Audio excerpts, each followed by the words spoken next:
Good evening, ladies and gentlemen. Good evening. We have a very interesting topic today. We're going to go into with scholarship how far will, they go to get them folks approval. Y'all know what I'm talking about. And secondly, we're going to delve into Dr. Howard Zinn to find out, were the Pilgrims foundational? Were they? Well, first off, we're going to have to look at definitions. What does foundational mean? I'm looking up foundational as we speak because that's going to be very important to understanding what that means. So, foundational denotes, according to Oxford Dictionary, it denotes denoting an underlying basis or principle, fundamental, right? Meaning you have to have it in order for a certain thing to exist, right? So the Oxford Dictionary talks about Christianity. So Jesus the Christ is foundational to Christianity, right? Um, Makes sense. So we're going to look at this question: are the Pilgrims foundational to America? Why am I doing that? We're doing that because since we've identified ourselves as foundational Black Americans, which is factual, we are foundational to America because America was built and financed because of us. Fucking fact. Deal with it. Let's juxtapose that with the Pilgrim, the Mayflower White class, who were here not before us, but they were the third group, third group here, and they claim to be foundational. I'm hearing a lot of I'm foundational white American in the spaces. I'm hearing it here and there. So today we're going to put it to the test. We're going to analyze that. Were the Pilgrims foundational? Well, Dr. Howard Zinn says otherwise. According to Dr. Howard Zinn, listen up, get out your notepads and take notes. Dr. Zinn says, quote, when the Pilgrims came to New England, when the Pilgrims came to New England, they too were coming not to vacant land, but to territory inhabited by tribes of Indians. Space is over. They weren't. They weren't foundational. It was tribes, plural, of Indians here when they got here. So how in the motherfucker are they foundational? I'll keep going. Dr. Howard Zinn further says the governor of Massachusetts Bay Colony, John Winthrop, created the excuse to take Indian land by declaring the area legally a vacuum. Y'all need to listen to this shit. Dr. Zinn says the Indians, he said, this is Winthrop talking, had not subdued the land and therefore had only a natural right to it, but not a civil right. A natural right did not have legal standing. Can somebody please explain that to me? Dr. Zinn further says the Puritans also appealed to the Bible, Psalms 2:8, which says, quote, ask of me, and I shall give thee the heathen for thine inheritance, and the uttermost parts of the earth for thy possession. And to justify their use of force on the land, they cited Romans 13:2, which says, whosoever therefore resisteth the power, resistance the ordinance of God, and they that resist shall receive to themselves damnation. In conclusion, Dr. Zinn says the Puritans lived in uneasy truce with the Pequot Indians, who occupied what is now southern Connecticut and Rhode Island, but they wanted them out of the way. They wanted their land, and they seemed to want to establish their rule firmly over Connecticut settlers in that area. The murder of a white trader, Indian kidnapper, and troublemaker became an excuse to make war on the Pequots in 1636. That's an important date because that's when Harvard was founded.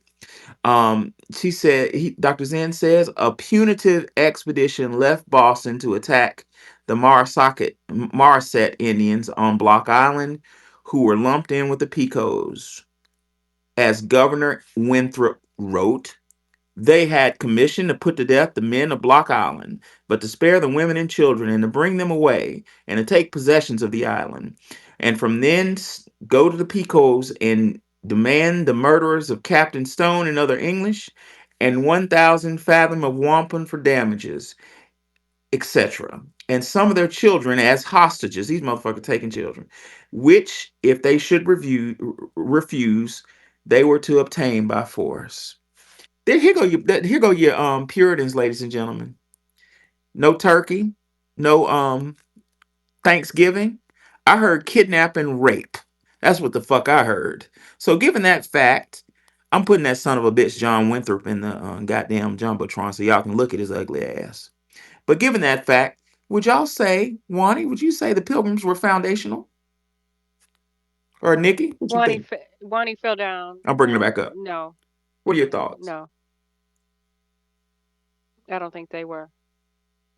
I brought you back up, Wani. What do you think? Were they found Pilgrims foundational to America?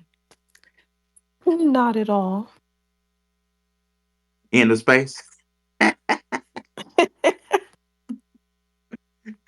Oh, We shit. have multiple we have multiple groups of people here claiming to be foundational. And that includes Navajo people who ran across the Bering Strait as late as the 1500s. We had different types of Europeans fighting each other. And so, no, none of those people are foundational. They were not created here. Their lineage wasn't developed here. We're the only ones whose lineage was developed on this land. The other people came by way of boats or walked across the Bering Strait. So they're not they're not legitimate. So they don't really have a claim other than murdering people to get the land. That's Right. their claim to fame. That's what fucking drives me crazy about these people. Like, this is a case study. Look at it. They came over here, saw a whole group of people chilling that's been here for a while. A lot of these quote unquote Indians were aboriginal, dark skinned Austro Melanesian. Um, they had a criminal. What did Dr. Zinn say? It was a criminal who was out here killing Native Americans, and he came up dead. Now we don't know what happened to him. If you want to know what I think, the white trader and according to Dr. Zinn, Indian kidnapper and troublemaker was killed. So either the Indians killed him, which they were justified to do because he was a goddamn kidnapper. He up here kidnapping. Ladies and gentlemen, Dr. Zinn's being nice. He's up here. They were up there kidnapping and raping children and shit. I'm glad he's dead. But you know what? There is a possibility. Some historians say that motherfucker was killed by the Puritans in order to have that word they like, justify. The Indians killed them. The Indians killed them, so now we need to kill the Indians. They'll kill each other just to have an excuse to take shit. So I'm not seeing any foundation here. I'm seeing pillage. I'm seeing robbery. I'm seeing child kidnap. Dr. Zen said a fucking troublemaker. What does that mean? You know? I'm seeing them taking shit. So how the fuck do they have a right to be here? Help me understand it. Is it something I'm missing? Crickets? Doctors, Dr. Zen also said the English landed and killed some Indians, but the rest hid in the forest of the island, and the English went from deserted village to the next, destroying crops. Now they burning food now, y'all. They sailed back to the mainland and raided the Pico villages along the coast, destroying crops again. One of the officers of that expedition in his account gave some insight into the Picos they encountered. The officer said, quote, the Indians spying of us came running in multitudes along the waterside, crying, what cheer, Englishmen, what cheer do you come for? They're not thinking we intended war, went on cheerfully. So the war with the Picos began. Massacres took place on both sides. The English developed a tactic of warfare used early by Cortez. There goes that Columbus shit. In my book, I argue that Columbus or Christophe Colomb, whatever the fuck his name was, started this domino effect. And later in the 20th century, even more systematically, deliberate attacks on non-combatants for the purpose of terrorizing the enemy. This is the ethno-historian Francis Jennings' interpretation of Captain John Mason's attack on the Pico village on the Mystic River near Long Island Sound. Mason proposed to avoiding attack the Pico warriors, which would have been overtaxed in his unseasoned, unreliable troops battle. Um, as such, was not his purpose. Battle is only one of the ways to destroy an enemy's will to fight. Massacre can accomplish the same end with less risk, and Mason had determined that massacre would be his objective. What was just said? What was just said is these Europeans decided that they didn't really want to fight man to man, so they used psychological warfare. They went around slaughtering men, pregnant women and children, putting their heads on sticks and shit to scare the shit out the Indians. But they foundational to America. Please. Miss me with that shit. That sounds like a finesse. Not even a finesse, a jug, goddammit. Somebody tell me I'm So, wrong. so they put heads on sticks? Yeah, they went around fucking slicing up children and shit. Like the That's massacre. They interesting went around massacring. because Go ahead. that is a way that Europeans are known to terrorize people by.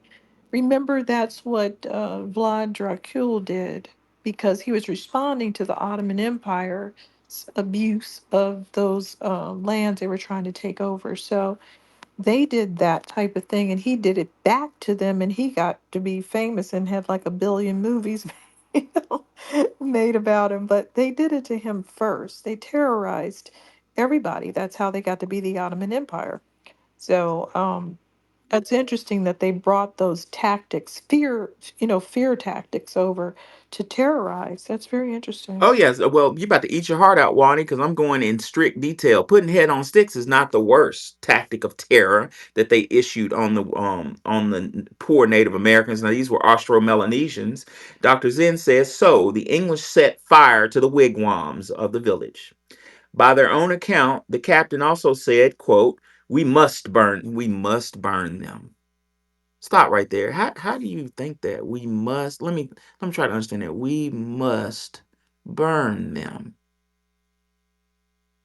I don't get it. Why must you burn people? I don't know, but Dr. Zen says, and immediately stepping into the wigwam, brought out a firebrand and putting it into the mats which they were covered, set the wigwams on fire.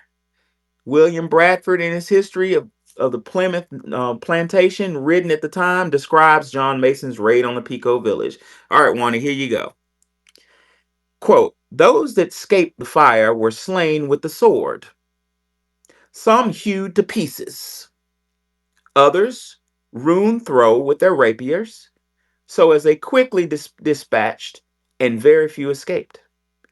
It was conceived they thus destroyed about 400 at this time. It was fearful sight to see them thus frying in the fryer, people now, and streams of blood quenching the same, and horrible was the stench and scent there, but the victory seemed a sweet sacrifice. They gave the prayers thereof to God, who had wrought so wonderfully for them, thus enclose their enemies with their hands, and give them such speedily a victory over the proud and insulting an enemy. Ladies and gentlemen, I posit what the theologian Dr. James Cone of the Christian Church said years ago before he passed. I don't think we're worshiping the same God. I think they're worshiping the Lord. And who is that, Wani? Baal and Moloch. It makes sense. Moloch, what does he want? He wants sacrifice children. You got to burn children. And some of our, y'all gonna get me in trouble. Some of us walking up in the same. I'm gonna leave this alone before I make some enemies. A little bit more. As Dr. Cotton Mailer, Puritan theologian, put it, it's a theologian talking. It was supposed to be no less than 600 Pequot souls were brought down to hell that day. That's what the pastor said. He took them to hell. You come on their land and you kill them. You burn them at the stake, cut them to pieces, cut their head off, put on a stick, rape children, kidnap children that you want to keep and rape, and then burn at the stake. And the Indians went to hell. What God are these motherfuckers worshiping? Oh, I'm sorry. Wani said it already. Look those two people Wani said it, and you'll understand. Type in Moloch and hit pictures. One of my students did a project where they were showing Moloch sacrificing children at the stake with burning children. You know, and when the child screams, that my student told me that they had a choir that would start singing a hymn, so you didn't hear your own child scream when they were burning them for Moloch. But anyway, I digress. Dr. Cotton said the war continued. Indian tribes were used against one another. Sound familiar, black people? And never seemed able to join together in fighting the English. Does that sound familiar, black people? Jennings sums up, quote, the terror was very real amongst the Indians, but in the time they came to mediate upon its foundations, they drew three lessons from the Pico War. Number one, that the Englishman's most solemn pledge would be broken whenever an obligation conflicted with the advantage. Stop. Does that sound familiar, black people? Number two, that the English way of war had no limit to scruple or mercy. Stop. Does that sound familiar, black people? And finally, number three, that the weapons of the Indian making were almost useless against the weapons of European manufacture. These lessons the Indians took to heart. Does that sound familiar, black people? What we just learned is that Europeans didn't have a superior God to us. They didn't have a moral authority. They were not foundational. What the only difference is, while other groups were spending their time learning how to worship God, learning how to create medicine, learning how to make love, learning how to make food, the Europeans were making some goddamn weapons. And that's white supremacy for you. It's a goddamn Glock. Come on with it, Mr. Freedom. Hey, how you doing, everybody?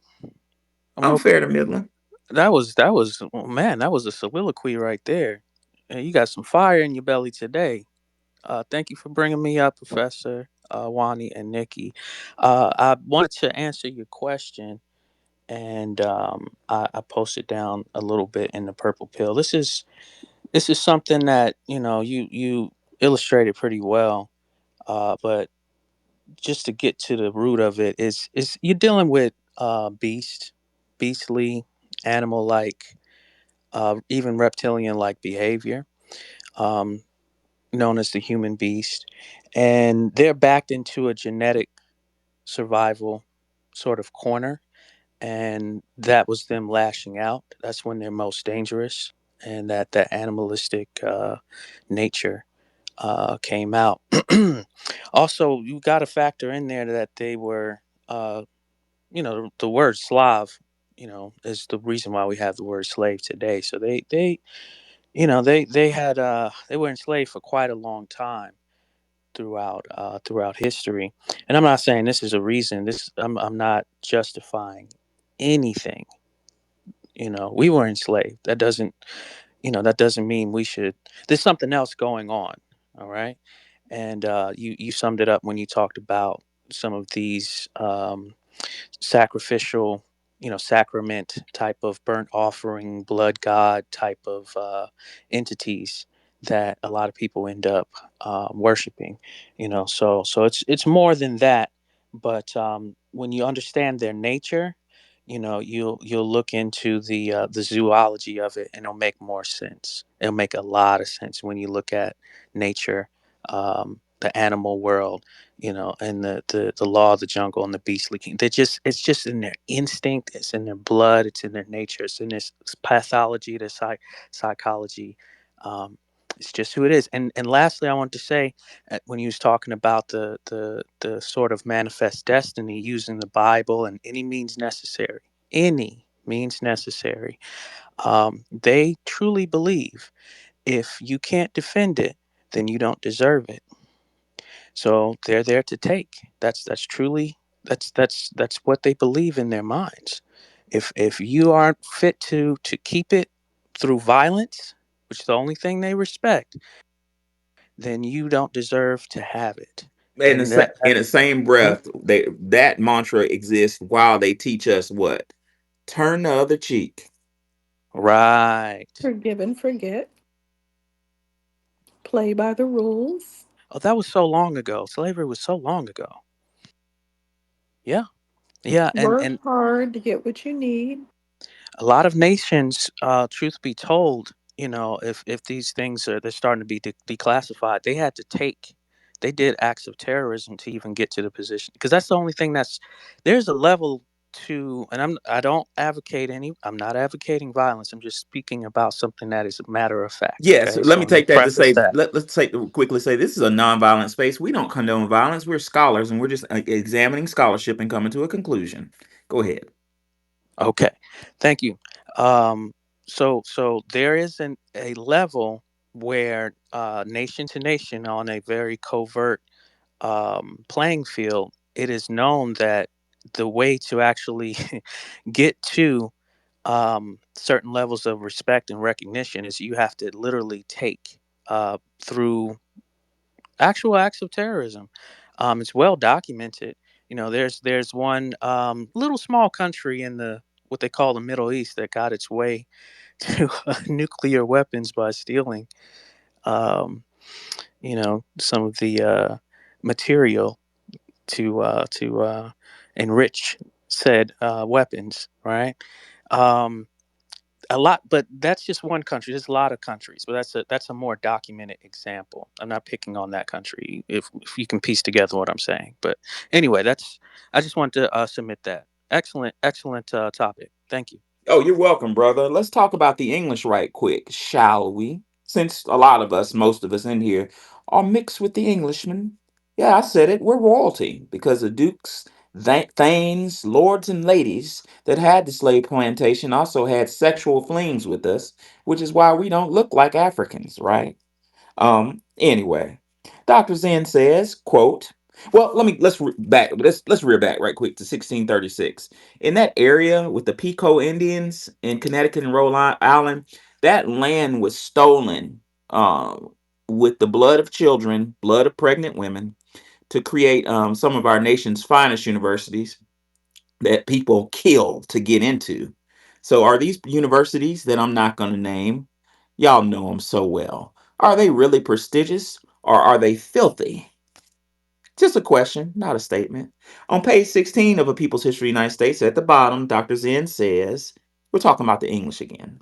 Behind the English invasion, I like that he says that. He says the English invasion of North America, behind their massacre of Indians, their deception, their brutality, was a special, powerful, driven, born in citizens, in civilizations based on private property, the one thing that foundational black Americans are denied. A lot of our issues have been skewed by and I'm talking about myself too. Um we're looking at things, we're looking at reparations. One reparation that we must demand is private property. That's the one thing I see that we're kind of lacking. In the South, we own stuff, but I'm talking about across the whole country. But I digress. Dr. Zen says it was morally ambiguous. Drive, the need for space, for land, was a real human need. But in conditions of scarcity, in barbarous epic of history ruled by competition, this human need was transferred into the murder of whole peoples. Roger Williams said it was a, quote, a deprived appetite. After the great vanities, dreams and shadows of vanishing life, great portions of land, and land in this wilderness, as if men were as great a necessity and danger for what the great proportions of land and poor hungry thirst seamen have after a sick and stormy and a long starving passage. This is one of the gods of New England, which the living and most high eternal will destroy and famish. These motherfuckers didn't have land. They were starving to death in England, was what he's saying. They didn't have shit. They didn't have a pot to piss in. They were walking around in shit on a boat, drunk, starving, and stanking, and got over here and saw people on the land and just went crazy and started out saying, I'm murdering in the name of Jesus. We need to separate from these people, ladies and gentlemen, but I digress. Well, who was next? Tyrone? Wani, hey, Professor, what's Hey. up? Foundational pilgrims, yeah, foundational for colonialism. smallpox, STDs, stealing land, creating so-called eminent domains and doing things in the purpose of white supremacy from my observation, because I don't want to start a race war, do we? So, it's Not at just, all. yeah, why would we don't want to do that. That'd be crazy. Come on. But from observation purposes, see, the thing about it with this group is like they do a lot of projection. So like even like if you see a video of kids running in the mall doing something, like black kids, like I seen a video with some black kids were stealing stuff and they're like, oh my god, it's these animals again. And it's just like what that brother Mr. Freedom said about the animals, is projection. So they know that they have that internal instinct to do those things within the order of chaos, so that's one of my observations from that particular audience, that they do a lot of projection. So, I mean, I don't know what could be worse, stealing stuff or having a history of colonization or having a history of raping and having incest and a whole. But they steal stuff too. That's the whole thing. Out Don't leave here, that a out. lot of Oh, people yeah. go into the store with big pillowcases and just steal. They're allowed to steal up to 900 and some dollars. So they do everything. They're pointing fingers, but they do genocides against us too. Sorry for No, cutting you you're off. good. I'm happy you added that in. Yeah, you're absolutely right. Yeah, and that's what I was saying. Like the term real estate. Like what it was with the rules of the land is like we was born. If you was born on that land, you owned that land. You was born there. But they came up with this concept of real estate. So it's real when the man created the paperwork. The reason why we have so much paperwork to this day is due to these colonization tactics, because we did things the natural way, they did things through man-made systems way. And that's why they have so much quote unquote power through their system that they created. And I'll land right there. That's really important. Dr. Zinn said earlier, to piggyback off what he said, what you just said. Dr. Zinn says, quote, Indians, he said, have not subdued the land and therefore had only a natural right to it, but not a civil right. What in the fuck does that mean? No, but that doesn't make sense. But see, at this point, their attitude is so foul that they think they own parks, national parks. They own the fish in the lakes and in the sea and make you get a license. They own the animals that roam on the earth and make you get a hunting license. They own the sky, so you can't fly. If I could fly, I wouldn't be allowed to because they own the sky, airspace. They own everything. That's what's insane about them. They've taken it to a whole new level. Yes, we had a lot of hunter gatherers that were moved out of the way, like for instance with the Khoisan and the Twa people. They were pushed out of the way by the Bantu that wanted to own land and move them out of the way. Well, they took it to a whole nother level. They went and just started massacring everybody around the world after they abused their own people with feudalism and serfdom and peasantry. Then they went and did that to everyone else and killed them. So yeah, they're on a whole nother level. You can't do anything. You really can't even own a home because if you don't pay your HOA, if you don't pay your taxes, if you don't do this and that, oh, they can just take your house if your lawn is overgrown. They can keep giving you fines. They can do a whole lot of things to trick you out of your land as well. Yeah, yeah, that what Wani said is very interesting because on page 17, Dr. Zen says something, he points it out. Straightforward. Dr. Zen says, was all this bloodshed and deceit from Columbus to Cortez, Pizarro's, the Puritans, a necessity for the human race to progress from savagery to civilization? What was he talking about? What do you mean by that? He meant that these people coming from Europe were living in savagery in Europe. They were peasants, they were poor, they were murderers. And when they got over here, they said, ooh, I have a chance at living life like a noble. And That's what this whole game of Jenga is all about. I need somebody to rule, which is why that brother, that child who defended himself the other day, it's unfortunate that lives were lost. But the way I view it is, from what I hear, that seems like self defense. Is why he cannot be viewed as somebody who defended himself because he's on the wrong team. He's on the team that needs to be destroyed, or the team that needs to be ruled over. Lance, what's on your mind? You there, Lance? Lance going once, going twice. Go ahead, Lance. Hello? Yes, sir. Yes, yes. Shout out to everybody. I'm glad. Thank you for having me here. Love all my black people. But you know what's crazy is because I was hearing it and I'm like listening to it and I'm thinking about what these people done to our peoples. You know what I'm saying? Like they quick to say black this, black that, black that, right? But they live off of us. You know what I'm saying? Like if it wasn't for us, these people would not be breathing. I don't want to say it, but you know what I'm talking about. These fucking people. Anyway, so man, I It's got a put on lot. blast right now. I got put on blast just now. So right now, I got caught off guard, but I just want to say, yo, these people they leech off of us. Believe it or not, trust me when I tell you, they leech off of us, bro. Like we are the cause of these people keep growing and growing. You know what they do? So if we have a baby with another race, right? And what they do is like how they used to do back in the days.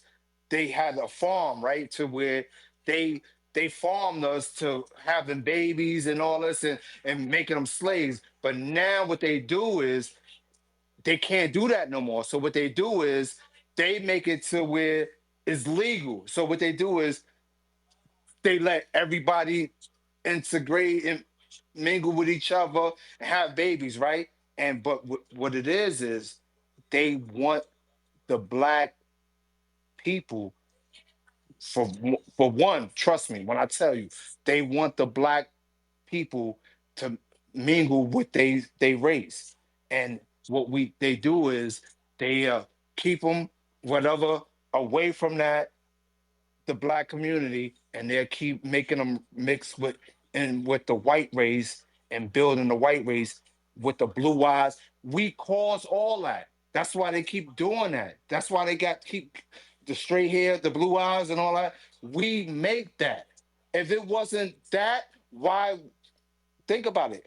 We just think about what's going on in this world, bro. Like we make these fucking people. We make all these races, man. You know what I'm saying? Like all these natives and all that, or everything, whatever. I don't want to hear none of that. Like my people's been through so much shit. I don't want to hear none of that, man. Like I'm telling you, like I'll be like, yo, why we only got you get 70% African, then you get 26% or 20%, whatever y'all, whoever mix, whatever. But I'm speaking for myself. 70%, whatever, African, whatever, 26%, then you get two native, like certain shit, and you be like, wait a hold up. My peoples, I know where my peoples come from. You know what I'm saying? But they want to label it. How you able to put a label on to where it's this many amount of people in America, African or so-called African, right? And then a larger percent of European blood in us or DNA, and then you get only 1 to 2% of native. That shit, that native shit is so fake. They made that shit up. I don't even, yo, I'm telling you, bro. Like, I've been around so long. I seen New York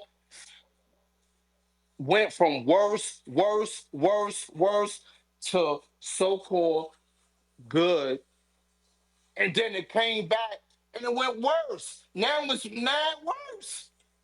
Like we got out the struggle when it was worse, worse, like mad disgusting, buildings burning, blowing up, whatever you want to call it, to it was destroyed worse, and then all of a sudden it get a somewhat a little better, and then they destroy it again, and then it get better, somewhat better. I won't even say good. It just got it progressed. It got a little something, and then all of a sudden it just get destroyed, and now it's back to like worse. Now we back. You know what? It would never go back to what all this shit these people thinking. These people, I don't want to say no names, but these people was like, oh, yo, no, It, y'all, you know, they lost. that's the purpose, Lance, of history is to, and I don't even like that word. That word is misleading, but is to teach us what is to show us what happened, so we can be mindful of not making the same mistakes in the future. Um, in the title, we say we're pilgrims foundational, and we established that foundational means that they were essential for the creation of this land and this nation. Okay, well, check this out. Dr. Zen says this, and get your notes out, ladies and gentlemen. And Wani, I probably should have put this quote in the book. But it says on page 19, Dr. Zen says, by the time of Christ and Julius Caesar, there had developed in the Ohio River Valley, y'all know where that is, that's called America, a culture of so called mound builders. Check this out. This is before, let's stop right there. This is before Europeans even existed. They didn't exist, to my understanding. Mountain builders were Indians who constructed thousands of enormous sculptures on Earth. Why don't we learn about this in school? Dr. Zen further says, quote, sometimes in the shape of huge humans, birds, serpents, or sometimes burial sites, sometimes as fortifications. One of them were 3.5 miles long, enclosing 100 acres. These builders seem to have been part of the complex trading system of ornaments and weapons from as far off as the Great Lakes to the far west in the Gulf of Mexico. At 500 AD, as the mound builder culture of Ohio Valley was beginning to decline, another culture was developing westward in the valley of Mississippi, centered in what is now St. Louis. It had advanced agriculture, included thousands of villages, and also built huge earthen mounds as burial and ceremonial places near a vast Indian metropolis that may have had 30,000 people. The largest mound was 100 feet high, with a rectangular base larger than that of the Great Pyramid of Egypt. In this city known as Cahokia, there were tool makers, hide dressers, potters, jewelry makers, weavers, salt makers, copper engravers. They knew how to make copper, and magnificent ceramists. One funeral blanket was made of 12,000 shell beads. That's a foundation right there, ladies and gentlemen. Wani, did that foundation include any Englishmen? Nope. So how in the hell were pilgrims foundational? Pilgrims sound like the goddamn villains to They me. changed. They changed the meaning of what it means to be foundational. They changed the meaning of these things. And when they couldn't say that natives were not here, they just decided to focus on one group of natives. So they could say, oh, it's just English people, Native Americans, and some slaves we brought over. They didn't want to acknowledge all the other groups. Like Vikings, you couldn't get. When I was a child, we had evidence that Vikings had settlements here. And we already knew Swedish people had early settlements. So where do you think these people came from? But you couldn't get a teacher or anyone to even admit other Europeans were here unless you started talking about people they might be fighting with, like the Spanish at one point the French at one point, but they didn't want to talk about those people. They wanted to pretend there's only three people here. And that's one of the things that's interesting because the less people that they have to claim, the less people that have claims to the land. Just like they don't like those Olmec heads because they know that's not the indigenous people's heads. They know that they are either an earlier indigenous group or a West African group that sailed over there and established something. So they know that it's not them for one way or the other. And they lean on the belief that those Olmec are from West Africa because they said that they were Mende people. So that's their take on it. But it doesn't even matter whether they're indigenous there or Mende. They don't want anyone to have a claim to the land. That's all they're saying. They don't want to have Afro Mexicans feel that they have something to do with the land. They want them to feel separated, like you're just a bunch of slaves that we're finally acknowledging. They don't want other people to have claims on this land. That's number one. And they will say things blatantly lying. They'll say, "Oh well, we just want to make sure the narrative doesn't strip Native Americans of their position." It's a fake position to begin with. Wanda, can I interrupt you right quick? I'm from Alabama, and Alabama is one of the foundational places. That name was there before Europeans. Is why one of the reasons why I love my state. Alabama was not a state. Alabama is a phrase. Alabama. It means here we rest, and Europeans know it because their country band wrote "Sweet Home Alabama." Where do you rest? At home. It's all in the words, ladies and gentlemen.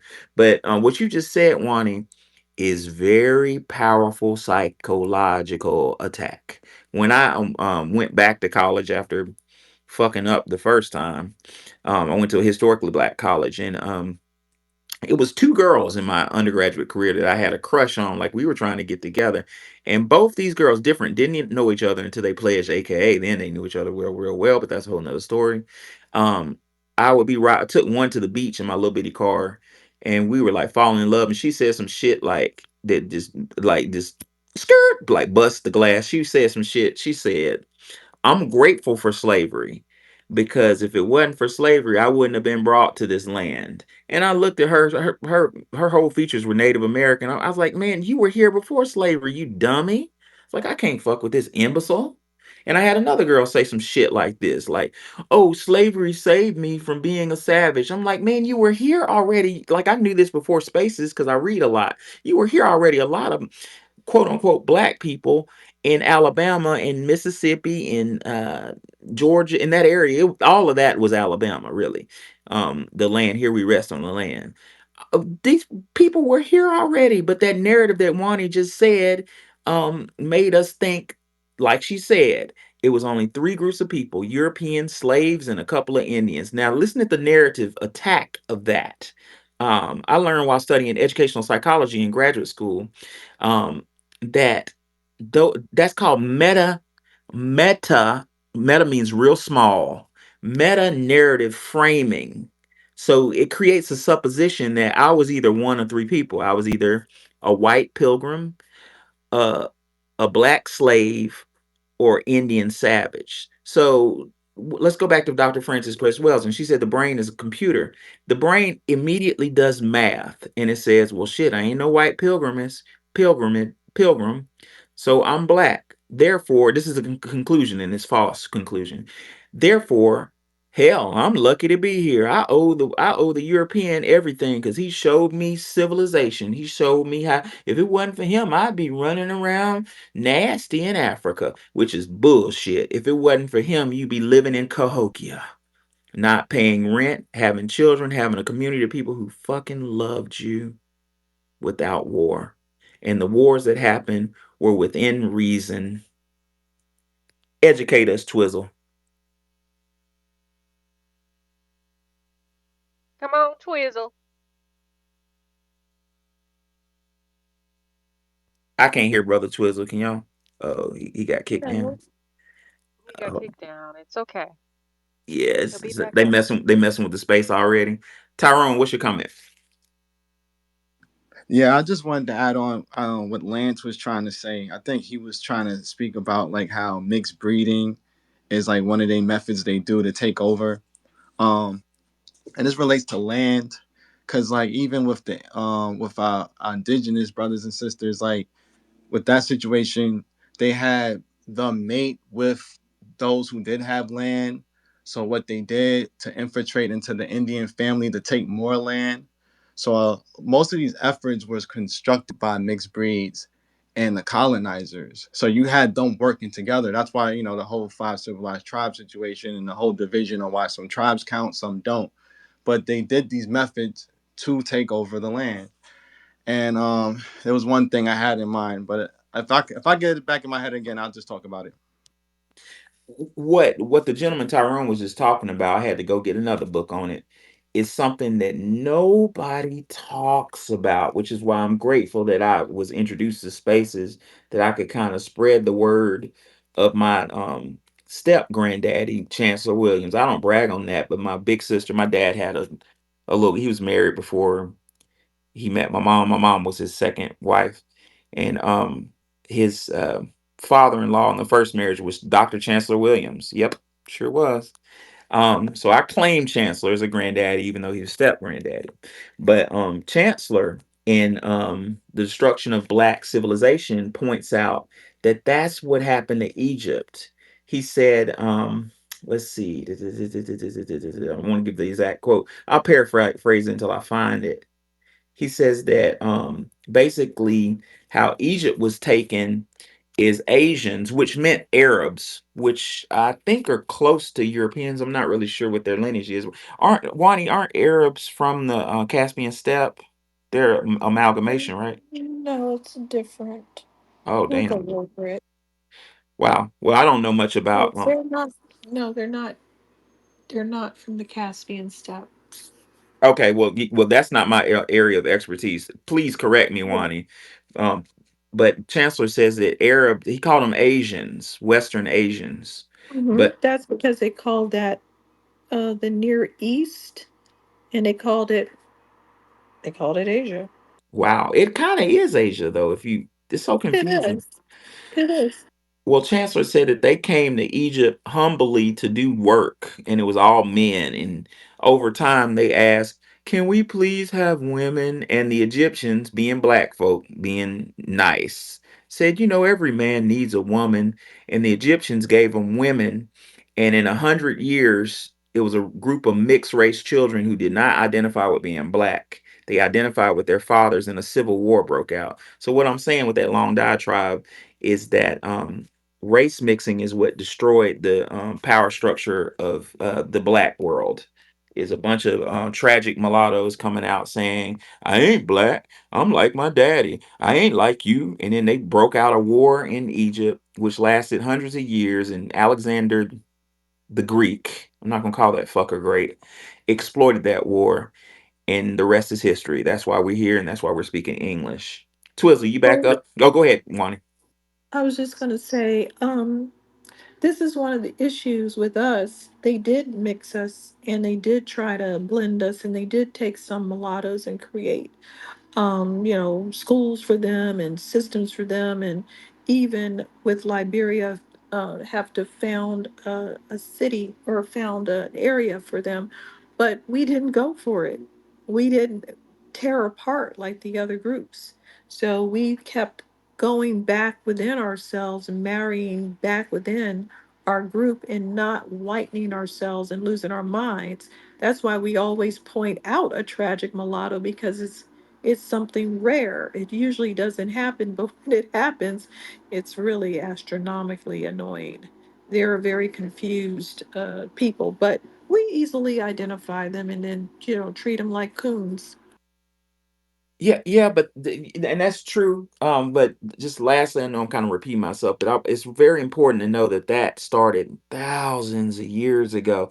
Thousands of years ago, um, outsiders found out. You know what? If we mix their blood, if we have a baby, and we tell the child, "You're me, you're not them," that's a powerful weapon. You know what I'm saying? Because you have a baby that really wants the approval of daddy, um, and daddy constantly says, "I'm not you."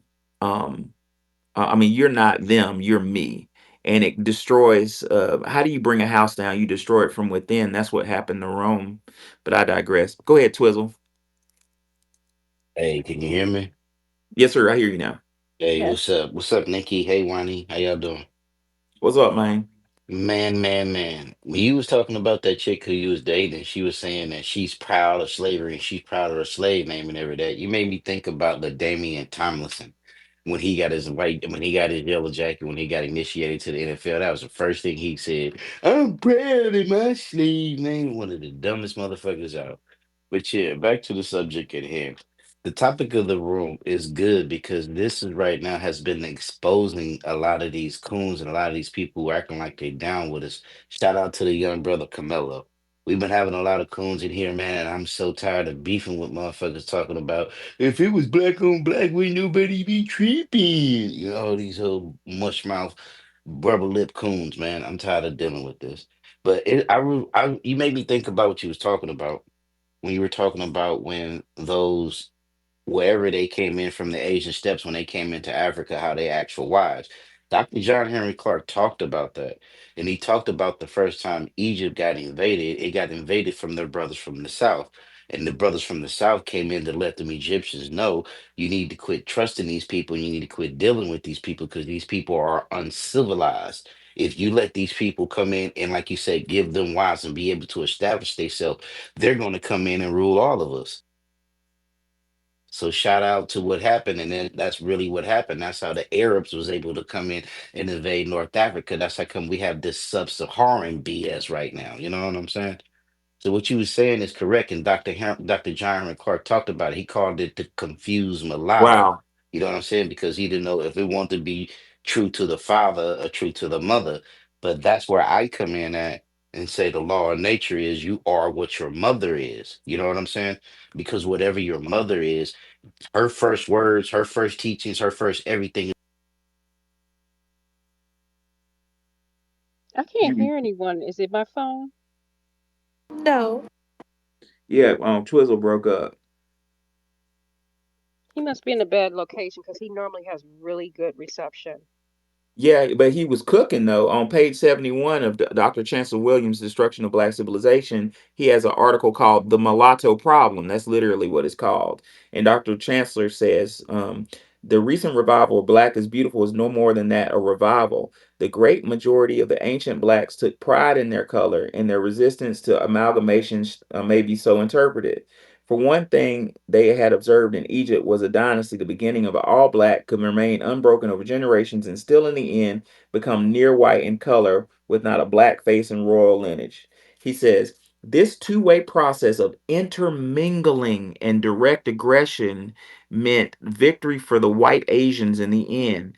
They were already within the country as Egyptians. When the conquering hordes of their homeland swept in, um, many were nationalistic. I'm gonna skip down. He says the first to be called Egyptians exclusively were half African, half Asian.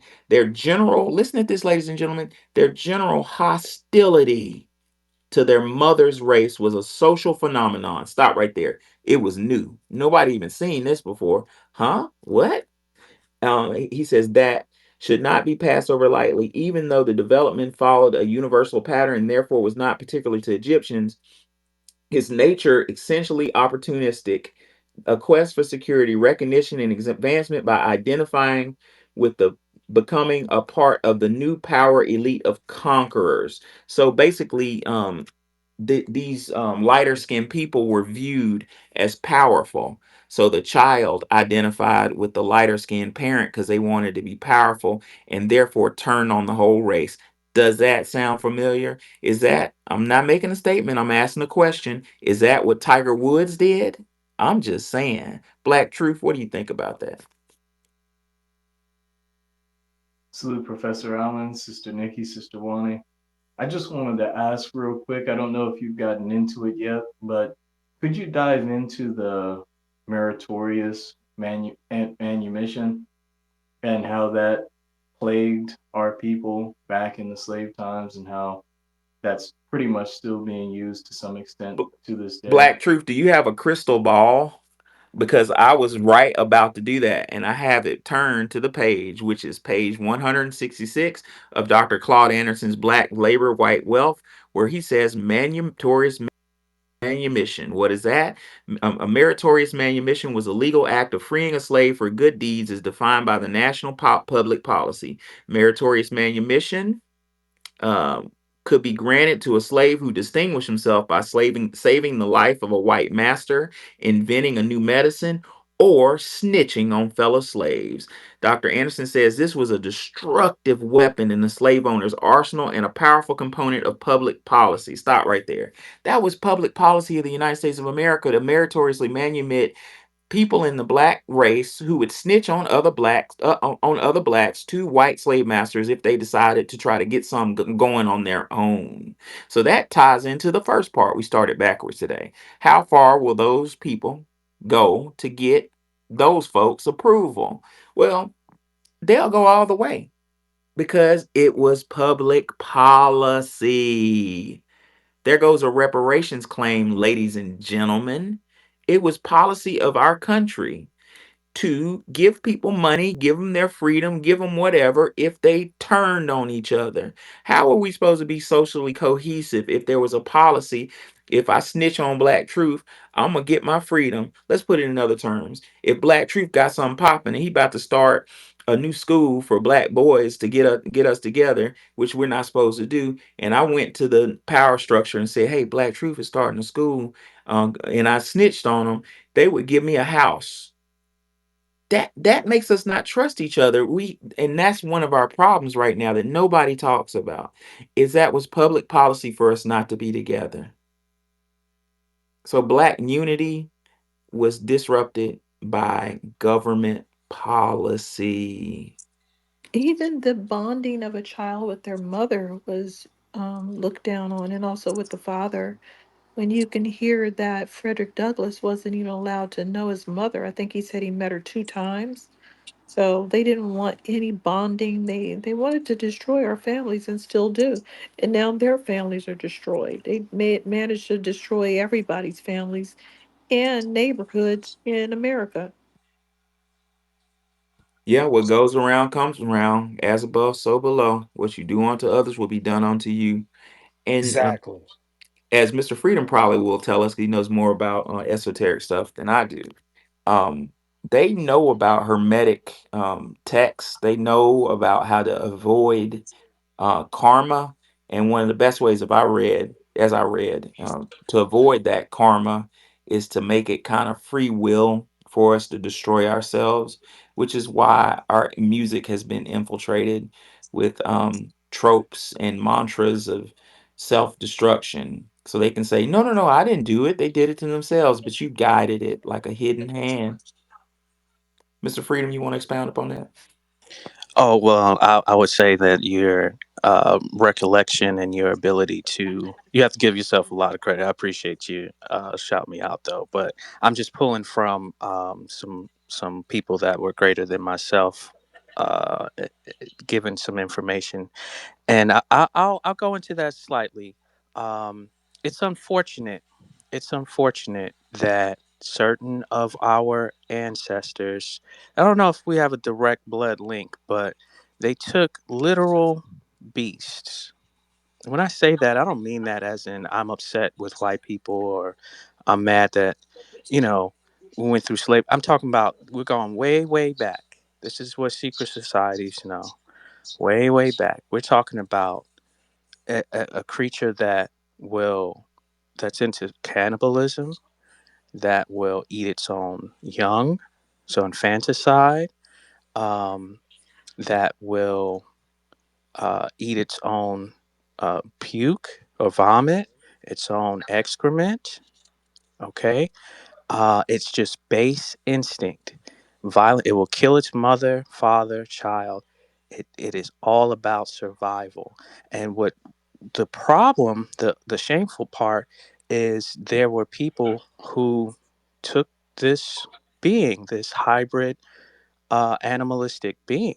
And then we're just being honest. They've always showed us that in school. They show you like a monkey like being, and becomes more erectus or standing up straight, and they always put it with pale skin. They didn't lie. They didn't have that slow, Hold on one second. progression. Let me make sure I'm understanding you correctly. Are you saying that Homo erectus, that chart that we all seen, and most of us seen, if you're, I'm an 80s baby, I saw it. I'm sure if you're 80s and before, you saw it. You're telling me that that wasn't us? Absolutely not. They were being Wow. completely honest. Okay, and I laugh at it when I look at it a lot of times because, and that's why I describe it as it's not out of hate, but it's out of shame that our some melanated people, I don't even know if we could say our ancestors, but they thought, okay, take pity on these beings. They have no organization, they have no soul, and they have to be risen up to be like men. Okay, and that's what they did, and they created. They we mixed in, um, and we taught these people, these animal like beings, and we brought them into the world of nations and in control, and they, as soon as they could, that's why they're so afraid of us getting back into power, because of what they did when they got into power. They're deathly afraid of that, and they never want to go back to it. I posted the movie Blade. The movie Blade wasn't just a movie. It's like we look at, Sophia Stewart and the excellent work that she did with the Matrix, and that also the Terminator is attributed to her as well. The movie Blade is not just a movie. They believe in sex, drugs, and rock and roll. That is, do what thou wilt shall be the whole of the law. All right? They truly believe in that. And everything goes. Okay? Everything goes. And you should watch that movie. If you remember, he doesn't have a father. You kind of forget it when you're watching the series. It's a three-part series. But Blade, you never see Blade's father, ever. It's immaculate conception. And there's purebloods of the lichen, or the what do you call it, Nosferatu, or the people who have issues with clotting of the blood, right? Um, or they drink blood, and then Blade. He was a day walker. He was a sun, a person of the sun who could walk in the sun. He was a pure blood, and what they were trying to do in that temple is to try to get their Baphomet, or their god, using pure blood of the opposites, right? One that can walk in the sun, and one that uh, uh, reigns over the night, or the sucks blood in the night. So just pay attention to that. That's actually more reality than fiction. As crazy as that sounds,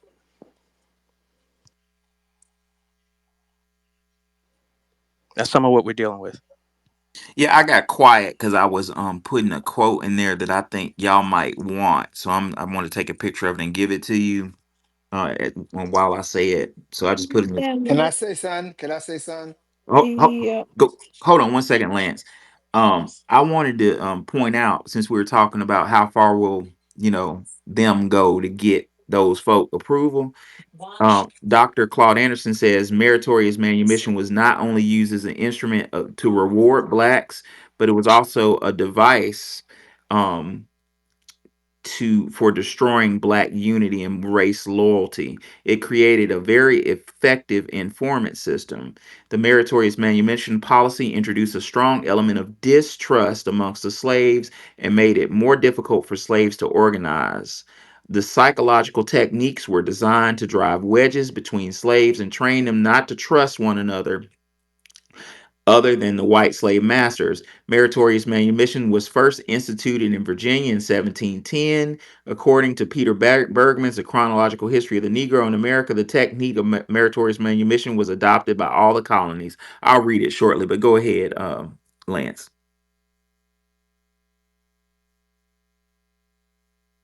You heard me, Lance? Uh-oh, can y'all hear me? I can hear you. Yes. Oh, go ahead, Lance.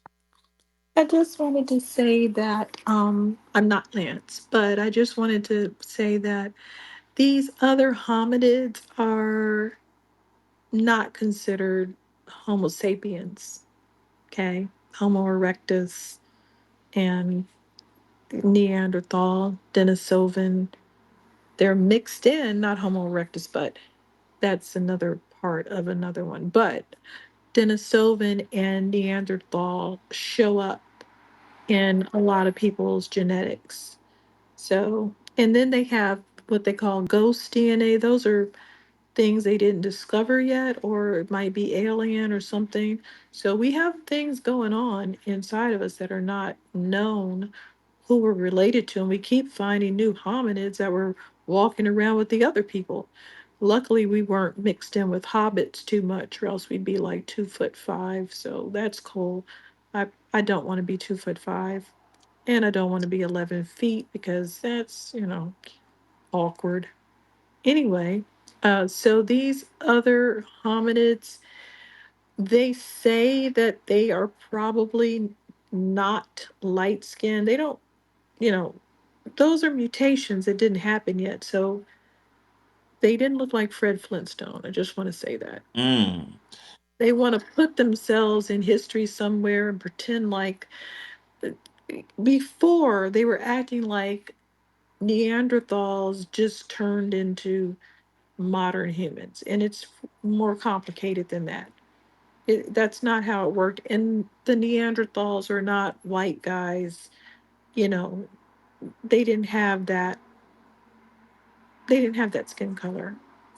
So just putting that out It's there. a lot of But they still, yeah, but they still weren't considered human. They were still not Homo sapiens. wow. That's interesting. And once you know a little bit, a couple keys, stuff starts to make sense. Like the whole comment that was made during the space race, where they said a small step for mankind. No, what do you say? A small step for man, a large step for mankind. Think about that for a while. That people will tell you what's really going on. The supposition is man already traveled the stars. Mankind is just starting. So who is man? Who is mankind? It's just something to think about. FBA Gaudi, what's on your mind, bro? Hey, what's going on, Professor Allen? Glad to hear everybody. Wani, much respect. But I was thinking to myself when you said something about our music being co-opted, and I thought about how R&B used to be led by foundational black men. You know what I'm saying? Foundational black American men, and I think that might have been like the turning point of like the industry, you know what I'm saying? Because, when you think about how black men led with love and unity and respect for the woman with the Preach. words that they said, and I mean the list goes on from Marvin to Luther, Brian, Tyrese, Tank, Avant. I mean, I could go on forever. You know what I'm saying? And I think they kind of zoned in on that, and they said to themselves like, "This black man with this love is killing us." And I can't really pinpoint when the attack on it was, but like maybe it was the end of, maybe it was the Beyonce's, not to shoot at my It's sisters, you know what I'm saying? right after rap. The first generation of rap was more like speaking about political things and dancing and fun, and then it turned kind of dark. I Go ahead. agree. What? I agree. I agree. It was from the start, brother. I'll be real quick. I just wanted to let you know. There's a person that I grew up with named Thomas Chisholm. Thomas Chisholm. He's a FBA brother.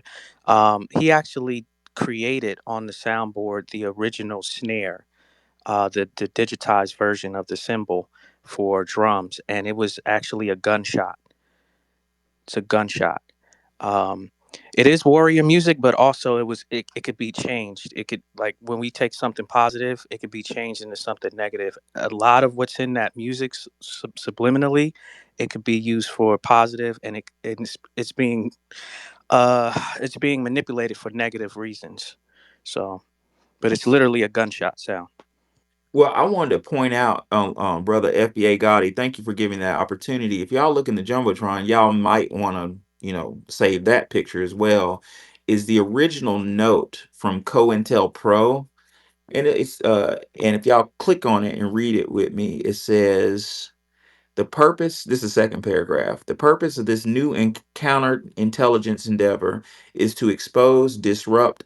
I get emotional every time I read this because this is a sign. Look at this document, signed and stamped, and discredit and otherwise neutralize the activities of black nationalist hate group organizations and groupings in their leadership, spokesmen, membership, and supporters, and to counter their propensity for violence and civil disorder.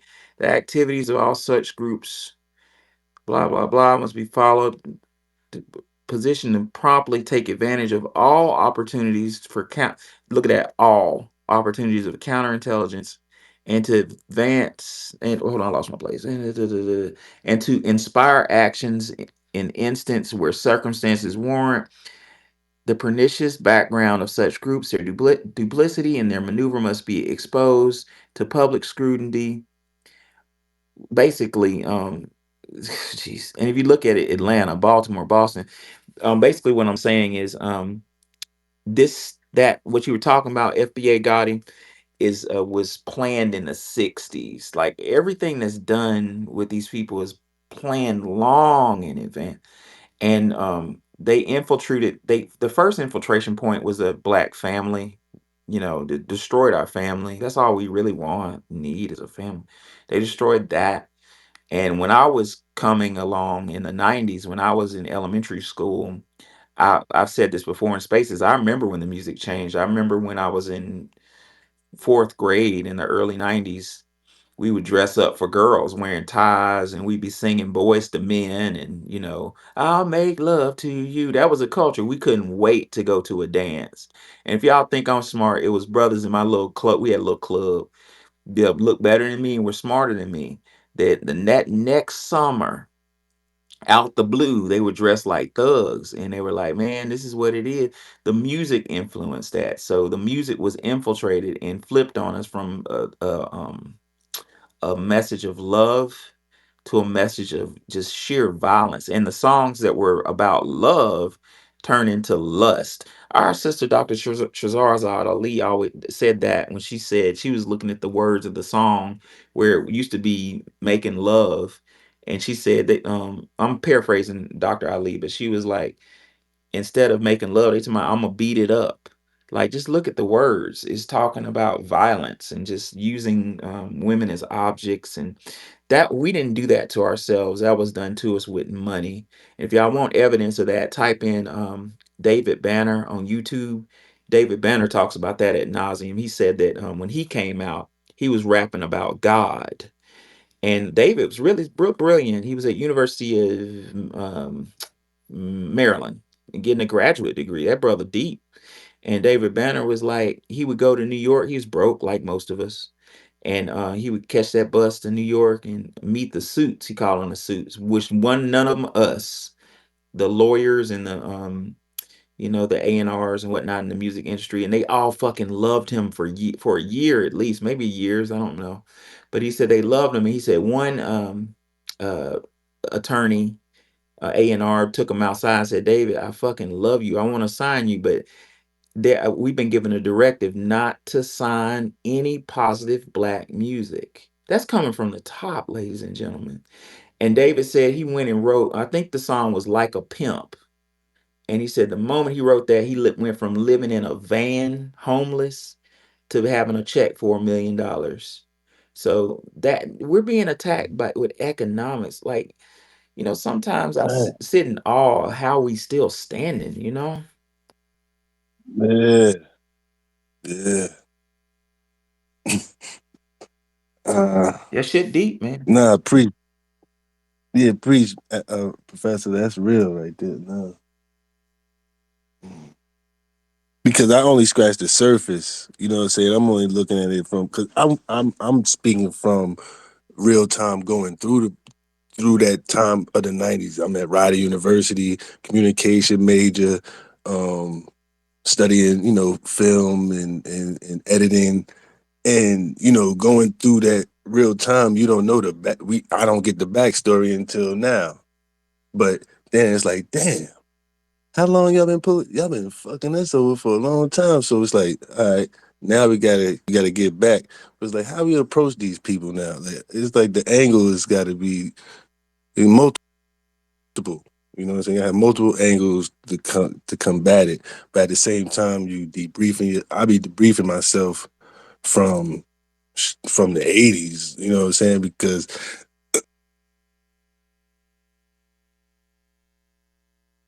You broke up, brother. But yeah, when you can come back, you can come back. But if you look at the date on that letter, that date say 1967. this this shit been planned a long time. And the thing that gives me pause is this has been an attack on our family structure, man. You know, how do you come to grips with that? Anyway, I digress. Professor, I'm getting ready to post this down here, and I think this would be real interesting because we always hear about this meeting that Crazy Bone mentioned about bringing in gangster rap, right? But there's a interview series where there's members of the Church of Satan, followers of Anton LaVey. They went on and spoke to this guy, I think Tom Metzger. This person, Nicholas Schrerik, probably Polish, looking at his last name. He talked about how they specifically went into radio stations and implemented an operation called a Radio Werewolf, and it was literally to introduce frequencies and ideas and concepts into people's minds, and they got into syndication and everything to bring out the base werewolf kind of instinct or nature in people. And I mean, just I'm going to post a link to this. It's hard to find. Like, they take it down off of YouTube and all of these so-called more democratic liberal social media. You can't find this stuff. I couldn't even find it on Twitter, surprisingly. But if you don't know about this stuff, then it's hidden. But this is, to me, even more dastardly than the gangster rap meeting to for private prisons. When you listen to how he breaks down the way they change the frequency of the music so that it can influence your mind. From 432. Yeah, could somebody explain that to me? You know about that, Wani, the Hertz? Yeah. How's that work? Well, they're not supposed to do that. That's more like, it's not what you would say subliminal, but it's kind of like subliminal. They have agreed that they're not supposed to do those types of things. And like I said, they changed what is it called? Megahertz or hertz? They changed the number to something uh less favorable, you see? All of these waves, like if you do brain entrainment, then you can learn about the different waves. Your brain has waves, gamma, delta, theta. These waves put you in different states of mind. A lot of the music we were listening to put us in a very good state of mind. Plus, the words, if you listen to Earth, Wind, and Fire, the Isley Brothers, all of these things, um, it puts you in you're either wanting to have fun, you're in a loving state of mind, it's peaceful, it's interesting, but none of it is negative. Where, and I like gangster rap, so I'm not saying I don't like it, but it should never have just dominated. Okay, it is a form of art. It is a form of rebellion, which is legitimate. But when it just got to be all encompassing and nothing else, and you didn't have any more love songs, you didn't have anything like that, then it does become a problem because it's dominated with one style of something, and we need to have, an array of things, and that just took off. On the other side, you had all those satanic lyrics and playing the songs backwards and talking about sacrificing virgins and talking about all these other things. So they basically wanted to bring in these negative things on both groups. I just put Yeah. what Wani was saying in the jumbotron to help people grasp it.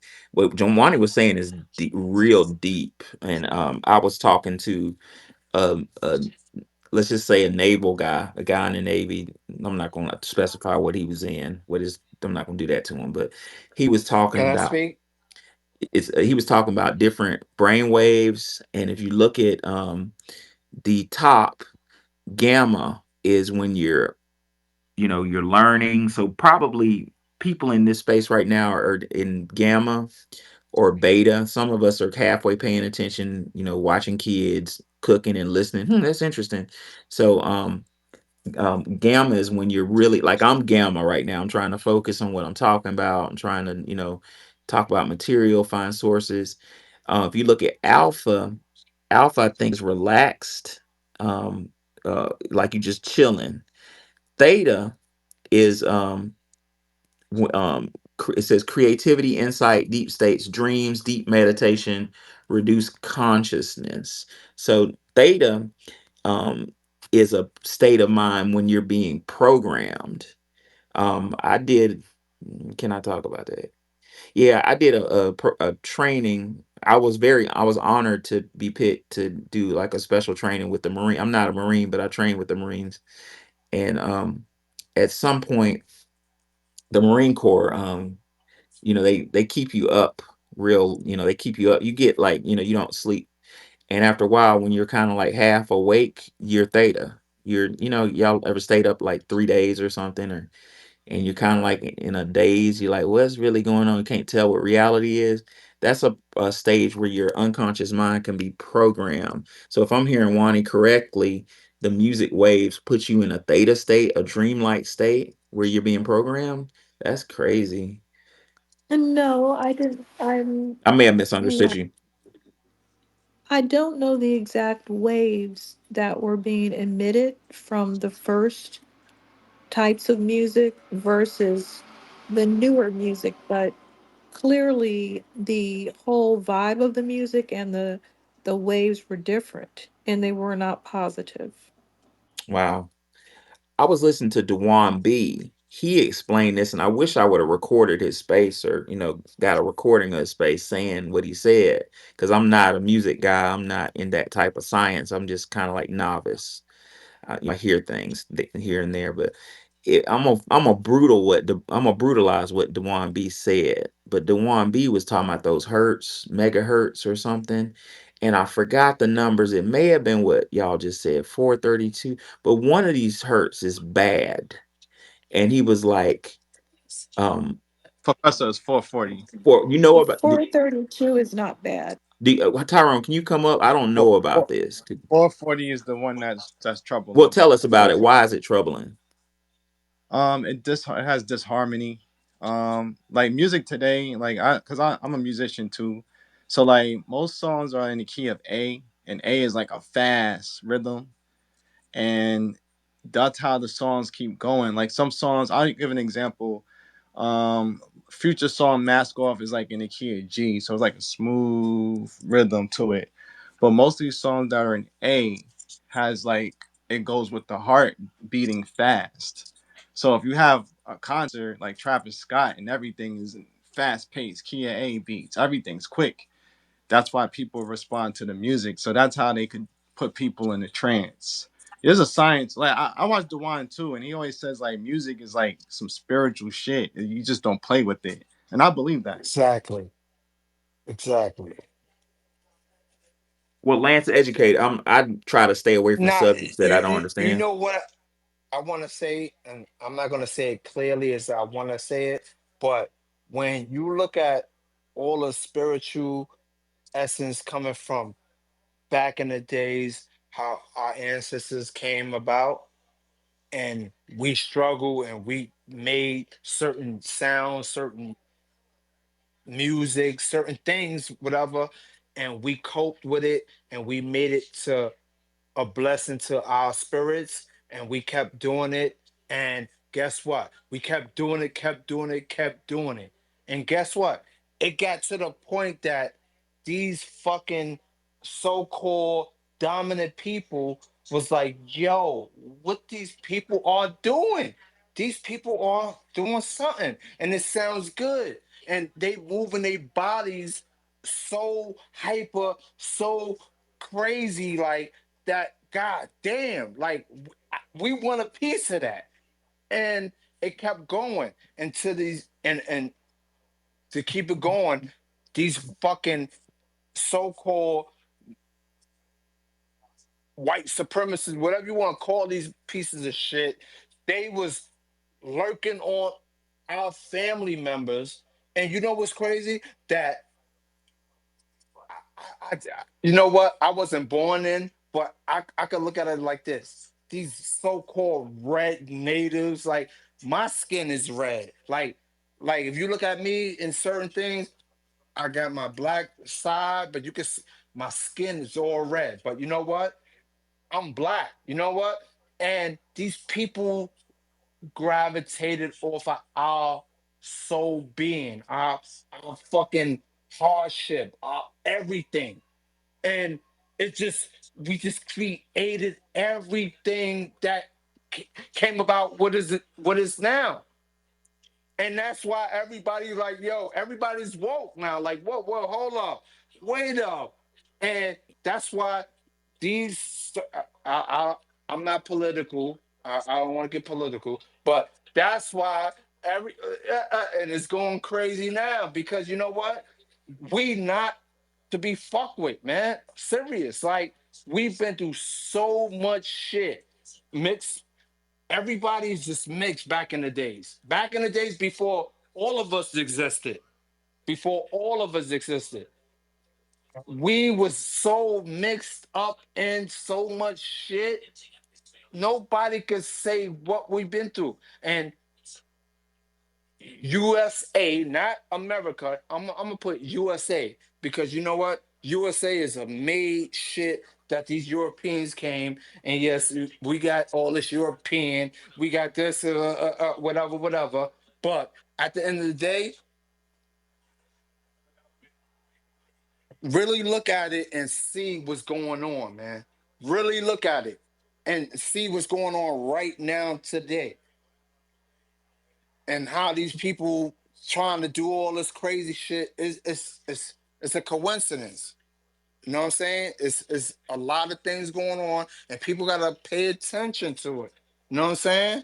Well, And I'm not trying to be no war type of person. I just want people to pay attention because my people's yes, me becoming coming from this land, I'm a mix of all certain type of people, but at the end of the day, I label myself black. You know what I mean? but And that's it. but that I know what my people been through. but that's what black is. Black is an amalgamation of different things.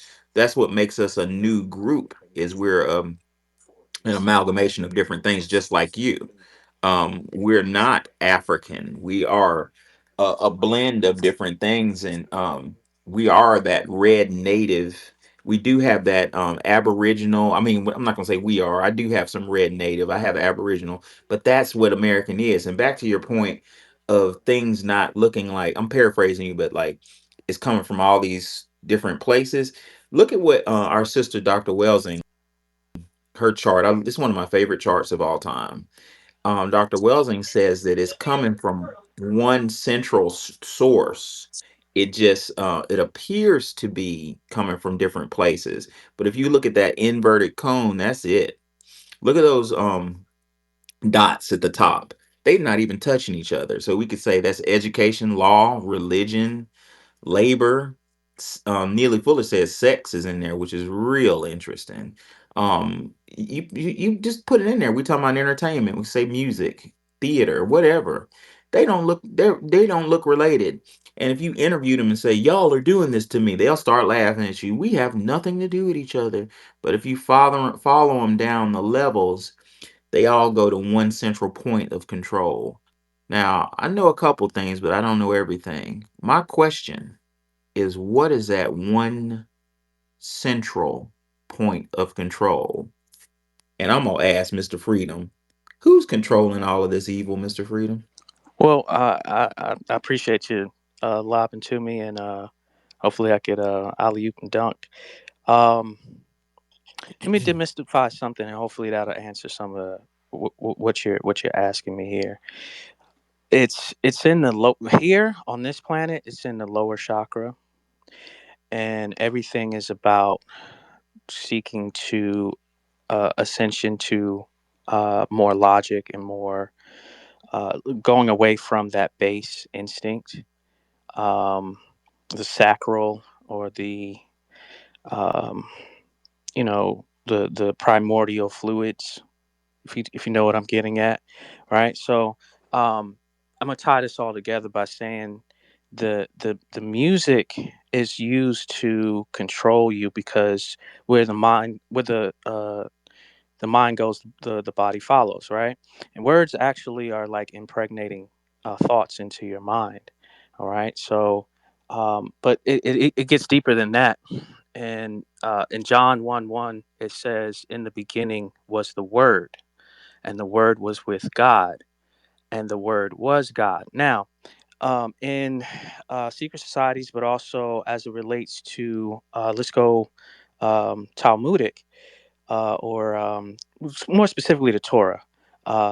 That word that was forgotten, the name was Beni Hashem or Hashem, right? Of which I was named after. But that's not really what it is.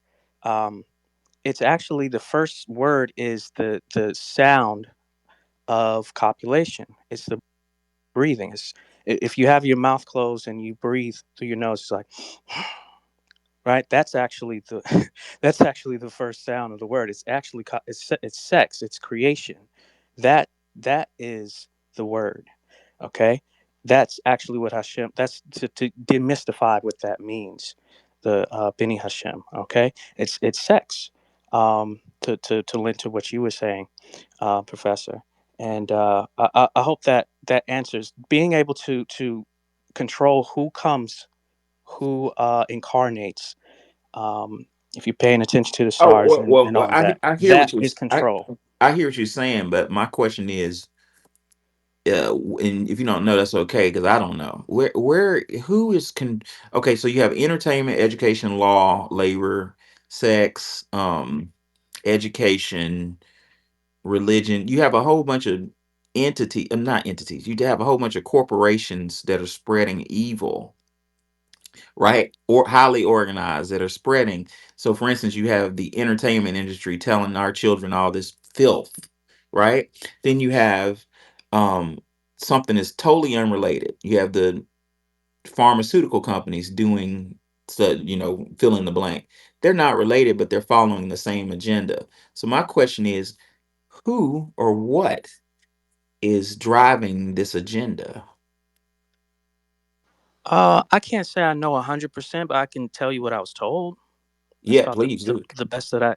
So yeah, it's a back and forth, and primarily right now, it's people who come from a certain specific faith that have a lot Wow. of control over things, and they take they take marching orders from some negative beings. It's not There I'm we not go. That's what I'm okay. asking. So I'm not beating up on um, you know Any people that use particular the faith. Star of David. Let's just say it like that. I'm not just it's bigger than that. Okay, but these people, some of them that are in certain positions of power, they are trying to they're trying to make the world as evil as humanly possible, and it's a wild goal. I talked about this a few spaces back. It's a principle called I'm saying it wrong, but Tekken Olam. All right, and basically they're trying to um, correct the world, and they wanted to make it all positive and all good, and everything was just you couldn't say anything negative, and all the media that was pumped out was just benevolent. But they assumed that that wasn't going to work to bring back God, their God. So now they've done a 180 and said, Hold on, stop. You said their God. Didn't I yes. say that earlier? I said from my studies And I don't believe in God. I know there's a God. There's a difference. Don't ask me how I know, but I know there is a creator. Maybe the God word God is not. Let's say there's a creator. I know that, but I'm starting to believe that we're following. I submit and follow to the creator of the universe, to quote Neely Fuller, the one God one, which the Atlanteans allegedly said. Neely Fuller called him the universal creator. But I'm starting to think that very powerful people on this planet have another entity that they worship. I'm starting to believe that. Y'all done got quiet on me. And you're 100% correct. Come on, And Aaliyah. the one source that was formed by the Germanic people. Whoa. Uh oh.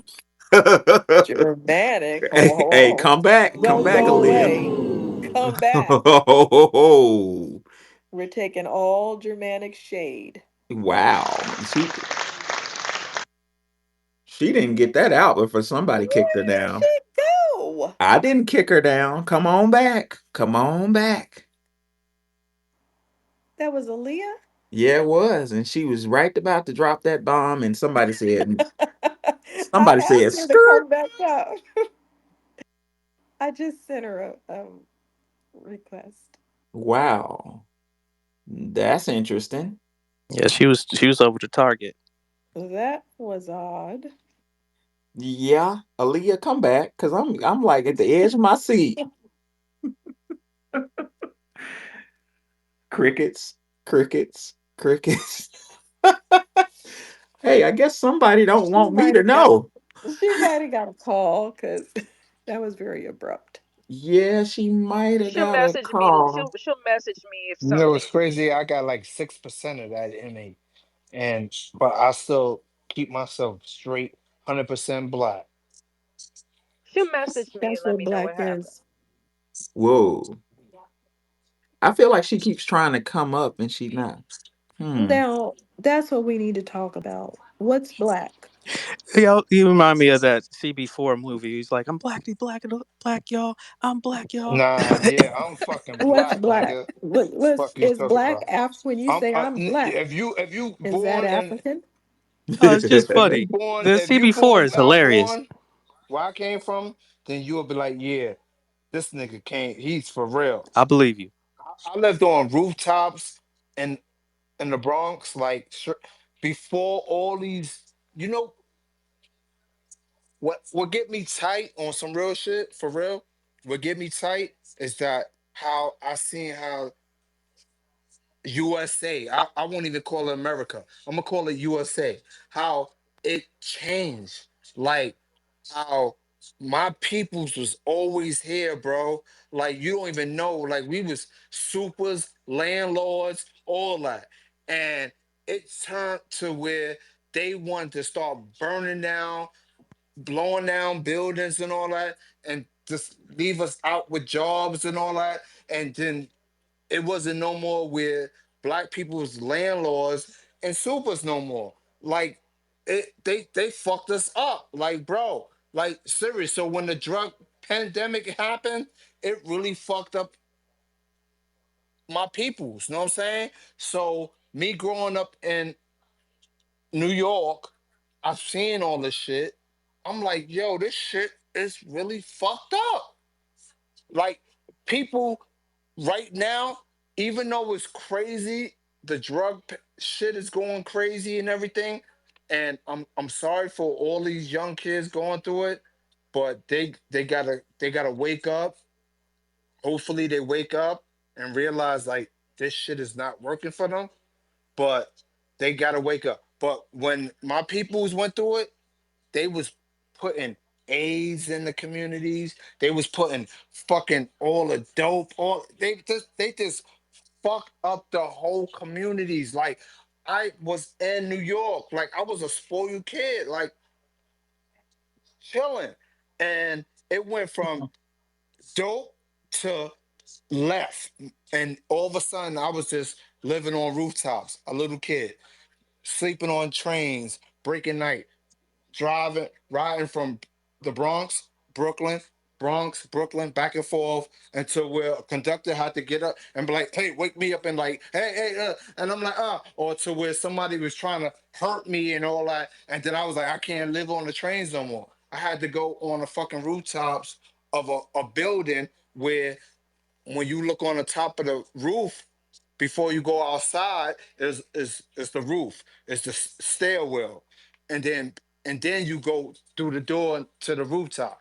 But right there where the stairwell is on the top, it's all cracks and fucking needles, everything. It was horrible, bro. Like, so to see the the life change, to see the life change from we was always bad. I'm not going to never say good. It was always bad, bad, bad. Keep saying bad, and then it turned out to be somewhat all right, and then we was able to try to start living, but it's hit bad, and then we still fought through it, and it was bad, and then we kind of thought it was all right with this tether ass Obama ass nigga. I don't. You know what's crazy? You know what's crazy? Because we get Hey, Oh hey, my hey, bro, God. hey, hey, bro. Hold on 1 second. I, I, I don't want her to get kicked off. I don't want to all get right, caught. all right, Aaliyah's back. all right. My Please bad, forgive my me. bad, my Please bad, forgive me. my I'm bad. sorry. I had All to right, do my that. bad. I don't want Aaliyah to get kicked off again. Aaliyah, come on now. Finish, please finish where you left off. It's a double mute. Go ahead, Aaliyah. Okay, you was talking about the one central source. Yeah, but Okay, before you say so that, what happened? Because you were cooking and it just kicked you off. What happened? it kicked me out. It wouldn't let me back in. I kept hitting the button. The green light was on. Wow. But y'all was talking about she kicked out, but it wasn't letting me back in for Wow. anything. But then Nikki told me what to do, and I followed that, and then I was able to get back in. But it's I know you love quoting books, and I'm gonna send the the book to Nikki. It's the book. It's called The Synagogue of Satan. And those is the founding fathers of Health and Human Services. They What? found a couple of other. You hell yeah. Health and give me that again. Health and Human Services. The Federal She's just Reserve that letting you fund know all of that, these. yeah, she's just Whoa. letting you know that they the devil. Okay, That come the on with Health and it. No, Human the book is Services ain't called shit. no, the book is called no, the book is called The Synagogue of Satan, and it talks about like the Rothschilds and the Rockefellers and their union. And our all of our educational systems is funded by the Rockefellers. Right. But the Rockefeller in 1920, through the Council of Foreign Relations, he funded Health and Human Services, which is our education department, our health department, and everything that controls America. And not even America, but the World Health Organizations as well, and the United Nations as Whoa. well. These are just front companies. These are just all front companies. The one the is okay. The author name is Andrew Carrington Hitchcock, and I read the book years ago. But he goes into how America was formed, but the formation came from people that worshipped Lucifer and Wow. Satan. Germanic people. And that's what I was saying. If you ever want to sit down and pull up HHS and see how they fund our laws, the public health department, our hospitals, our healthcare, how they're responsible for if like me, a registered nurse, if I don't agree with anything that they go through, they remove my license, which has happened before when I was suing a judge for trafficking children. Anyway, Wow. yes. And they put me on the FBI list. Wow. But that's another story. Yeah, for exposing what I thought was the right thing. Like a whistleblower, like I'm exposing some real clone Tyrone shit. Wow. So this was like 2012, 2013. And then I started going to all of these human rights organizations. I'm connect the politicians, they fund the DNC, they fund the RNC, they fund APAC. Like all of the money comes from one source. It's just numerous front organizations. They fund Boeing, they fund Lockheed Martin, they fund BlackRock. I'm telling you, yes. And all of these are just like front organizations for the one source that you was talking about. Well, And I'm gonna put the interest, and I want you to keep cooking on that because this is something I want to know about. But interestingly enough, for years I've been showing my But you gotta say what they did to the community. well, well, hold on one second, Lance. For years I've been showing my kids, my students rather, the will reference uh world Bringing all these. my brain is freezing up. It's called the what's that called? The world.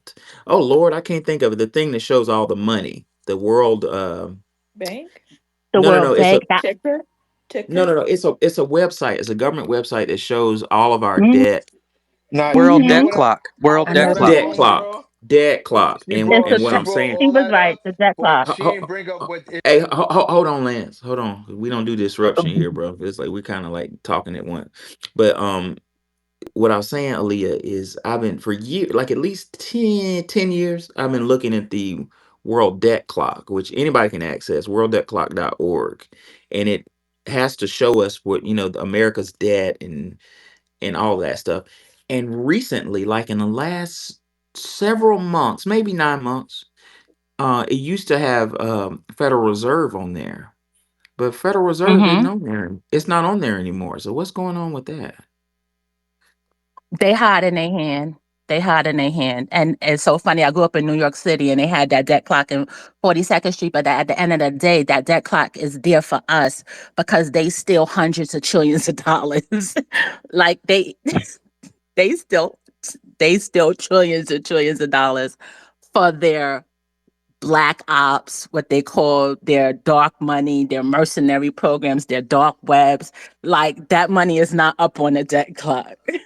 That's when the Pentagon is missing 23 trillion, 30 back in 2001, Oh yeah, 23 if trillion. I and maybe But Robbie they can come up and hmm talk about this, but just if I may interrupt you right quick, Aaliyah, she mentioned the anytime. 2001. I was doing some Hmm. research and and this is no shit. Y'all can fact check me on this. Donald Rumsfeld in September 10th, right before September 11th, Hmm. 2001, had a press meeting where he said we're missing, I think it was $2 trillion, and he was like, 20 something trillion. yeah, that there you go. And he was like, information, we're gonna get to the bottom of this. I'm paraphrasing him. The information about the missing 20 trillion or however many trillion is in World Trade Center Hmm. 2. And we're getting to the bottom. And the next day the Trade Center came down. That's not Hmm. funny, but I'm just saying it's interesting. Hmm. But they print money for themselves. Like that money their money don't have nothing to do with the debt they have over our head, the debt they're making us responsible for. Like they print what I said. They have documents where, like back in like the 60s, Rockefeller had printed 500 trillion for himself, and Rockefeller is considered the king of America, and Rothschild is considered the king of Britain. But they both come from that British East India Corporation, Uh-oh. like which is connected to the First Reich, and then the Second But what Reich is happens to the the black uh, community?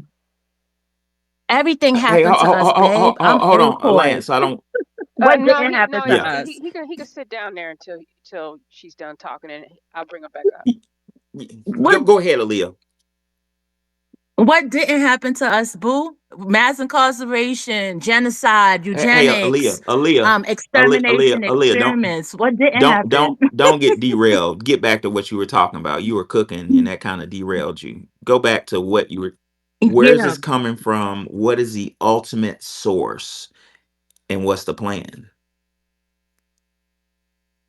Well, they always tell they plan is on one world government, new world order under a Luciferian satanic rulership. Interesting.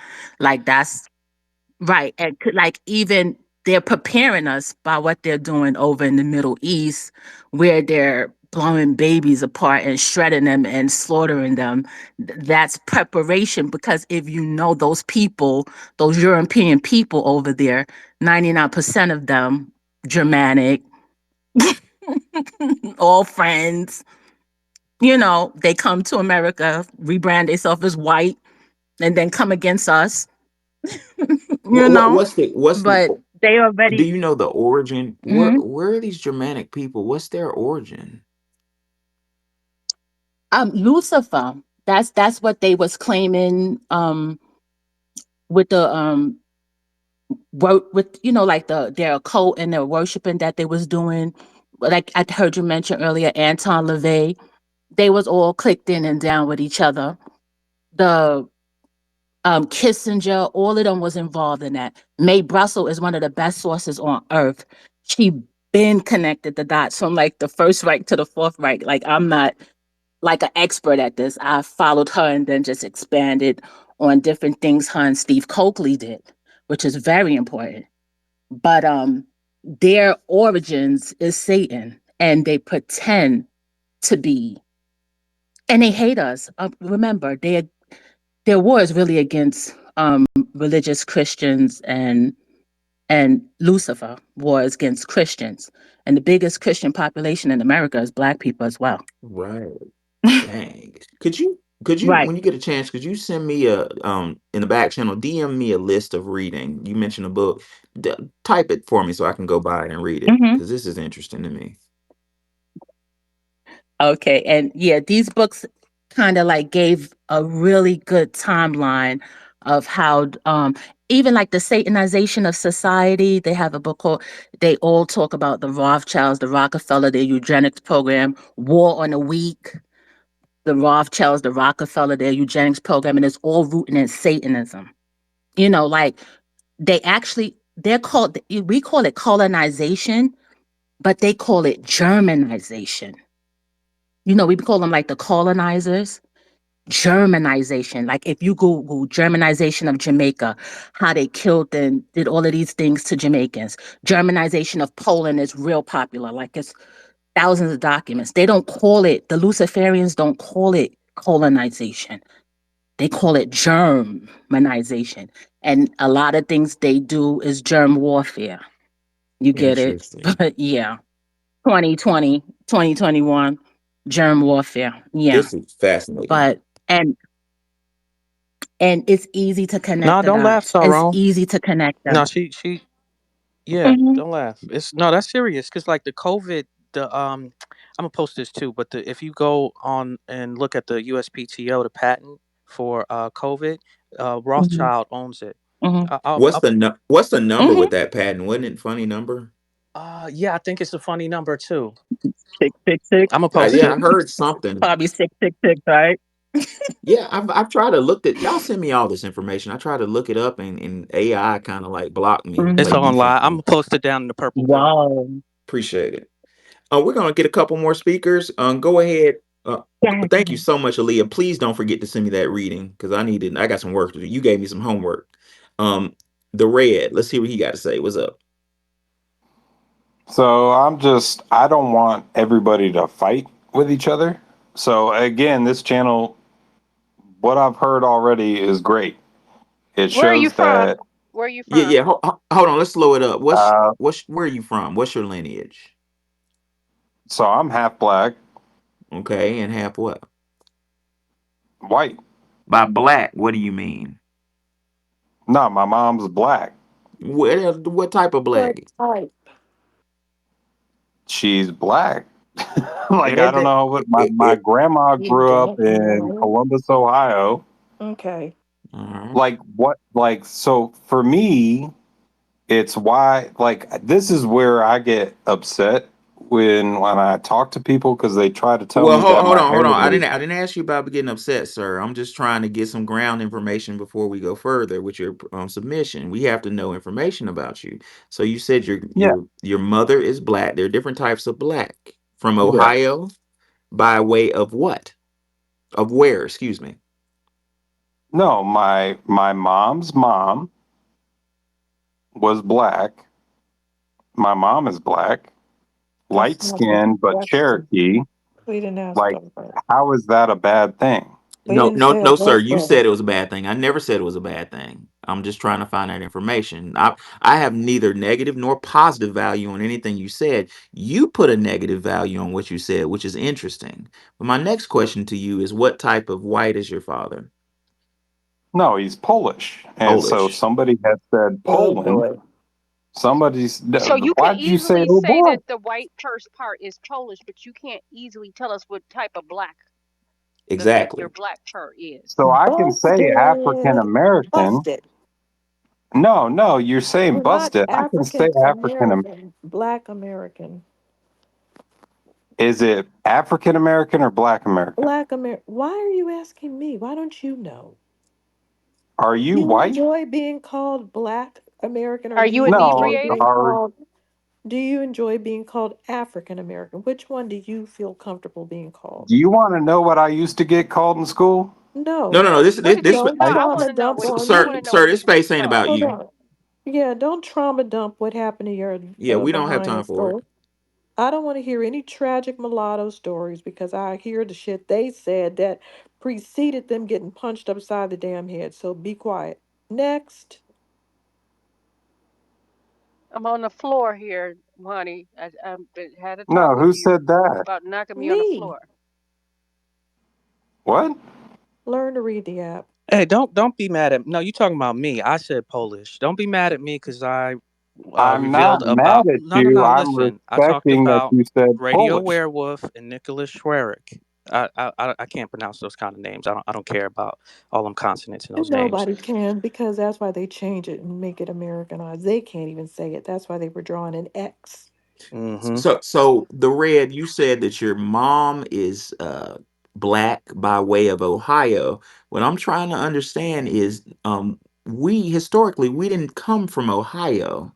So I'm trying to find out No. where was your mom's family, which you said by your own testament was African American or black by your words. Where was the Yes. original point of origin of your mom's family? Africa.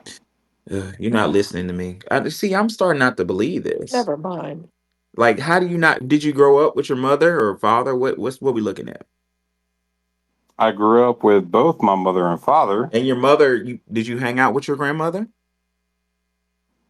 My grandmother visited from Ohio, And you, and I was a I'm assuming since you hung out with grandma, you hung out with the yeah. with other black family members, right?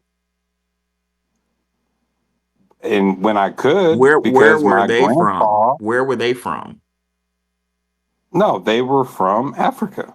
I don't believe this. All right, No, they have your weren't. submission, Oh sir. No, my God. why are you saying you don't believe it? That's what is messed up with society Hold is on, let people me would ask you a just quick question. You're saying that your ancestors from Ohio, which is most likely free people of color, living in Ohio, since you don't have a southern location for them, they must have been living there a long time. I have some that were living there since 1799, but they do go back to Virginia. You're saying that you know that the last place they were, they jumped from Africa to Ohio. That is very, very not happening. Okay? We do know some migration patterns, and that ain't one of them. Okay? Facts. Africa to Ohio? No. Are you just I guessing they're from said Africa, or you're Cherokee. just, I said Cherokee, oh, And so where are you're the and you just cut Cherokees me at, off. sir, on erased. the map? Where are the Cherokees at, sir, on the map? Where do you know Where the are Cherokees to be? Y'all killing me in What here. state? So you're mentioning Cherokee, but you're still saying Africa. What What you're right. are What they from states are the Africa, Cherokees in? Sarah? Ain't no Cherokees in Africa. To him it is. I They're in said in Lagos. America. They're in Lagos, right? Sir, are the Cherokees in Nigeria? Yep. Did I say that? Yeah, you I'm said they're confused from now, sir, you because you said they were confused from me. Africa. So if my family comes from Africa, my mom's side, Then you're and white then and there's African. You're Cherokee not You ain't white and attached. like us. black. You It's ain't a like us, difference. motherfucker. He's Period. You very ain't like us. confused. Period. That's You it. said You your ain't like daddy us. was white, I so ain't he's like not you. Cherokee, right? Is your daddy No, Cherokee we're not Polish? confused. Is your You're not daddy Cher? confused? Is your You daddy are. Nah, Cherokee see Have a that? Polish? Lee. Have a good day, man. Bye. Nah, your channel's fucked, bro. Is your No, daddy you Cherokee no. Polish? What that's what your No, ain't bedwetching nothing mother and your fucked about father this do. Ladies channel. and gentlemen, Ain't nothing ladies and fucked gentlemen, about don't this don't channel. don't focus don't focus on him. He Teaching can't. moment, y'all. Look Yeah, at yeah, that. Teaching he moment. came in here. He came in here to sow dissension, and Exactly. we're just asking questions. And his intention, in my opinion, was to disrupt our intellectual conversation. So I've dismissed him. So who is next? I think Tars Michelle. He Mitchell, was go ahead, drunk Tars. He's too. And always why do they always come Charles in here Michelle. after they're they didn't always had drunk. something to drink? Why do they come in here We drunk all the time? Because it's Nikki, they white. We I can't know deal when with these somebody's we tall been skinned drinking. people like that. we I They I white, I, these almost I soft want to skinned. I want to quickly point out something. Nobody said anything negative about anything he said. We were just asking neutral questions. He posited negative values on his lineage. In my opinion, he was trying to bait us into some type of negative, pejorative thing, which that's not what we're here for. We're here for scholarship. So he's dismissed and he about to be blocked. Next, I think it was Tars Mitchell. Excuse me, Tars. What's on your mind? Oh man, that was a waste of time. I caught a headache. We was such on a high level, and then he just come waste our time and energy just that quick. But I was just wanting to say, like, there is like what the sister was saying, Aaliyah, RN, like she was talking about the Germanic tribes. Even the English language is based off of German and Anglo-Saxon. So what I really wanted to convey was, I thank you guys for your space and for us to be able to elevate our minds and our spirits. And right there, I'm a land. Thank you. Appreciate it, brother. We're gonna go with Capone. What's on your mind, bro? All right, all right. Lovely room as usual, Professor. I salute you and your scholars, Sister Wani, Sister Nikki. Love y'all. But yeah, to the topic, how far will coons go? For them butter biscuits, I heard they on sale right now at Red Lobster, so they going hard. They going real hard. Cheddar You Bay know. biscuits. Oh yeah, Red Lobster they cheap right now, Sister Wani, due to the tariffs because it's American made. So they out here showing their asses right now. But I believe that young brother is a hero. And regardless of the laws in place, we have laws given to us by God. So therefore, we have the right to preserve ourselves before these devils give us any rules. And even on the back of the dollar bill, when it says before you play this game, in God we trust. So we must trust in God while we play these games. God said nothing about letting these motherfuckers kill us without no type of, repercussions. So what that young brother did, and what we should do, my fellow black people who I love so much on this planet Earth, because we coming together. Thank you, Democrats. Yeah, is to start using these constitutional laws. They put them in place, but unintentional laws we can also use because we are from here. This is our soil, and we shed enough blood to get some numbers on that piece of parchment. And with that being said, love, peace, reparations, delineations, and deportations. Oh, and Sister Wani, you need to warn people next time. I seen Tariq little snippet of you, ma'am. That was an Yeah, accidental wardrobe ma'am. malfunction. Now, I had on ma'am. pants just 5 minutes before that. I had to play it back a couple times to I make had sure to. I seen what I I should saw, have what I kept my seen. pants on. I should have kept the pants on. I wanted to say that was a nice outfit you had on. It was a I should have lovely, kept on the lovely, pants. lovely outfit, and I land on that. We Appreciate you, brother, almost as met. usual. We almost met a Polish Cherokee, and you guys messed it up. No, a Polish Cherokee Nigerian. It was an excellent teachable moment. I just wanted y'all to see Right. how he came in here to attempt to colonize a space. He's trauma dumping and then saying, "Y'all think negative about me." You see how all the energy in the room just focuses on him and his trauma. Get out of here, dude. Let's not let people come in here and do that. It's Yeah, but unacceptable. sometimes it's a teach just like you said, it's a teaching lesson, and we do lineage checks here. There are people who I'm seeing in the audience who we've done lineage checks, and they just answered the freaking questions, and there were no more issues. They've been coming to this space. They didn't catch an attitude. They just answered the question, and it was done and over with. So I don't understand why he caught an attitude. Right, right. Trying to sow dissension. Let's see. Remember, they said that the white man makes fine distinctions about himself, Polish and German. But then when it turns around, oh, you're all a big mass of black. We don't care about your distinctions. Right. Well, You That, see no, we're that not doing colonizer that gene? That anymore. colonizer gene is strong in him. I know. I don't know who caught that, but that was sharp. That was a sharp catch. Like you Well, know Sister everything Wanda about your did. did. She started Yeah. off with Cherokee The Yeah, African. I said that's. I had asked him why, how he know the right. lineage of his white person, of his white family, but don't Right. know Right. if it's black. Yeah. But the What got black me though was people the are like, yes, Cherokee black. African though. He's all like, what state? The motherfucker didn't even know what state Cherokees come from, bro. Like, come on, man. Since it's a teachable I'm. moment, I wanted to show y'all on how much nothing has changed in thousands of years. Dr. Chancellor Williams says in Destruction of Black Civilization, he says, since the first to be called Egyptians exclusively were half African, half Asian, their general hostility to their mother's race, that's the black part, right, was a social phenomenon that should not be passed over lightly, even though the development followed a universal pattern and therefore was not particular to the Egyptians. Its nature is essentially opportunistic, a quest for security, for recognition, and advancement by identifying with, becoming a part of the new power elite of conquerors. That's what we just Did witnessed. did it say why they did not like their mothers? Because normally with those types of family structures, you could say, well, the father is disrespectful to the mother, and so children will mimic that. But I know for a fact that Egyptian women are different in that respect. At least modern Egyptian women are abusive to their husbands, even though they're under this, Muslim situation. They have hostilities, It does. and Wani, I'm so glad you asked because it does. And I don't know how I found it so quick because I didn't highlight it. It was meant for me to tell you this. Chancellor Williams on page 75 says another situation that was most potent factor in the half breeds' attitudes towards their mother's race, isn't that exactly what you just asked? Was that more often than not, their mothers were concubine slaves. This meant that the half breed was introduced into the lowest level of African life, even from birth.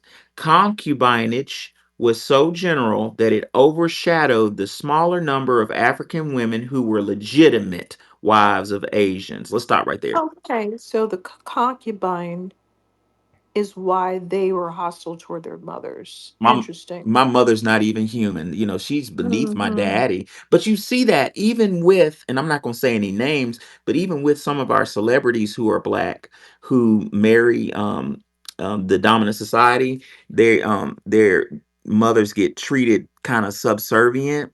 That goes back to fucking 10,000 years ago. Dr. Chancellor Williams said these African wives were the exception, generally coming as they did from powerful upper classes. This is the noble African wives, the noble royal families. In such cases, it did not seem to matter how black they were. But since most of the new Egyptians were originally sons and daughters of the slave mothers and upper class fathers, they tended to be ashamed of their mothers and sought self-realization on their father's side. Furthermore, the slave mother had no claim to the children she bore. They belonged to the Asian father who could and generally did consider them as freeborn due to their Asian blood. So basically the mixed children had more rights than their mother, and they were taught to look down at their mother. And we still see that shit in 2025. And that's why, well, I don't want to say that, but that's why a lot of black women who marry white men and they have mixed children, they start feeling bad about themselves when they didn't really feel bad about themselves before. Now they look like the help. Now people are saying, "Oh yeah, yeah, yeah, move out the way. You're the maid and when you open the door to your house, or you can't pick up your children." Or like that lady that was on a soap opera who they took custody of her children because she was a lighter skinned woman and she married a white man and had all of her children. They all looked super hyper white, blonde hair and blue eyes, and they're like, "You're trafficking children." They put up with that type of stuff all the time, and they complain about it, and they don't feel like they're part of their own family. That's very interesting. But so that system seemed to be different because in the traditional harem, if you had a son, even though you were a concubine or whatever, if you had a son for the king first, that would elevate your status. So it doesn't look like they were doing that. It looks like they were just throwing all the women out with the bathwater and then just playing around with the children, like, oh, I just happen to like this son. Maybe he's tall, maybe he's handsome, maybe he's smart. And just, judging the children without having the mother have the hierarchy within the group. Right. So it basically they weapon, and which is so fucking sick if you think about it. They weaponize their own flesh and blood. We seen this type of weaponization with Thomas Jefferson, selling his daughters and the like, and treating Sally Hemings. Think of the hierarchical structure of Sally Hemings, the baby, the 13-year-old that he had a bunch of children with. She lived down below his mansion in the dungeon area. And when Thomas Jefferson would kiss his Caucasian wife goodnight, he would walk downstairs to be with his other woman. What type of message did that send to Thomas Jefferson's children? White mommy lives upstairs in the ivory tower, and my daddy, white daddy, controls the country. Meanwhile, my mommy is downstairs. I'm not going to identify the family member, but let's just say I have a family member who married a very Nordic man, and I have family members who just they don't look black at all. But I watched this family member who was an engineer, brilliant, smarter than me, um, go from being an engineer to start walking around the house with do rags on, cleaning up. And we all were like, what happened? It's almost as if that family, that Nordic family who was not educated, once she became a part of that Nordic family, if you can call it that, if call her that, um, she kind of took a hierarchical position of cleaning up and, like a subservient position.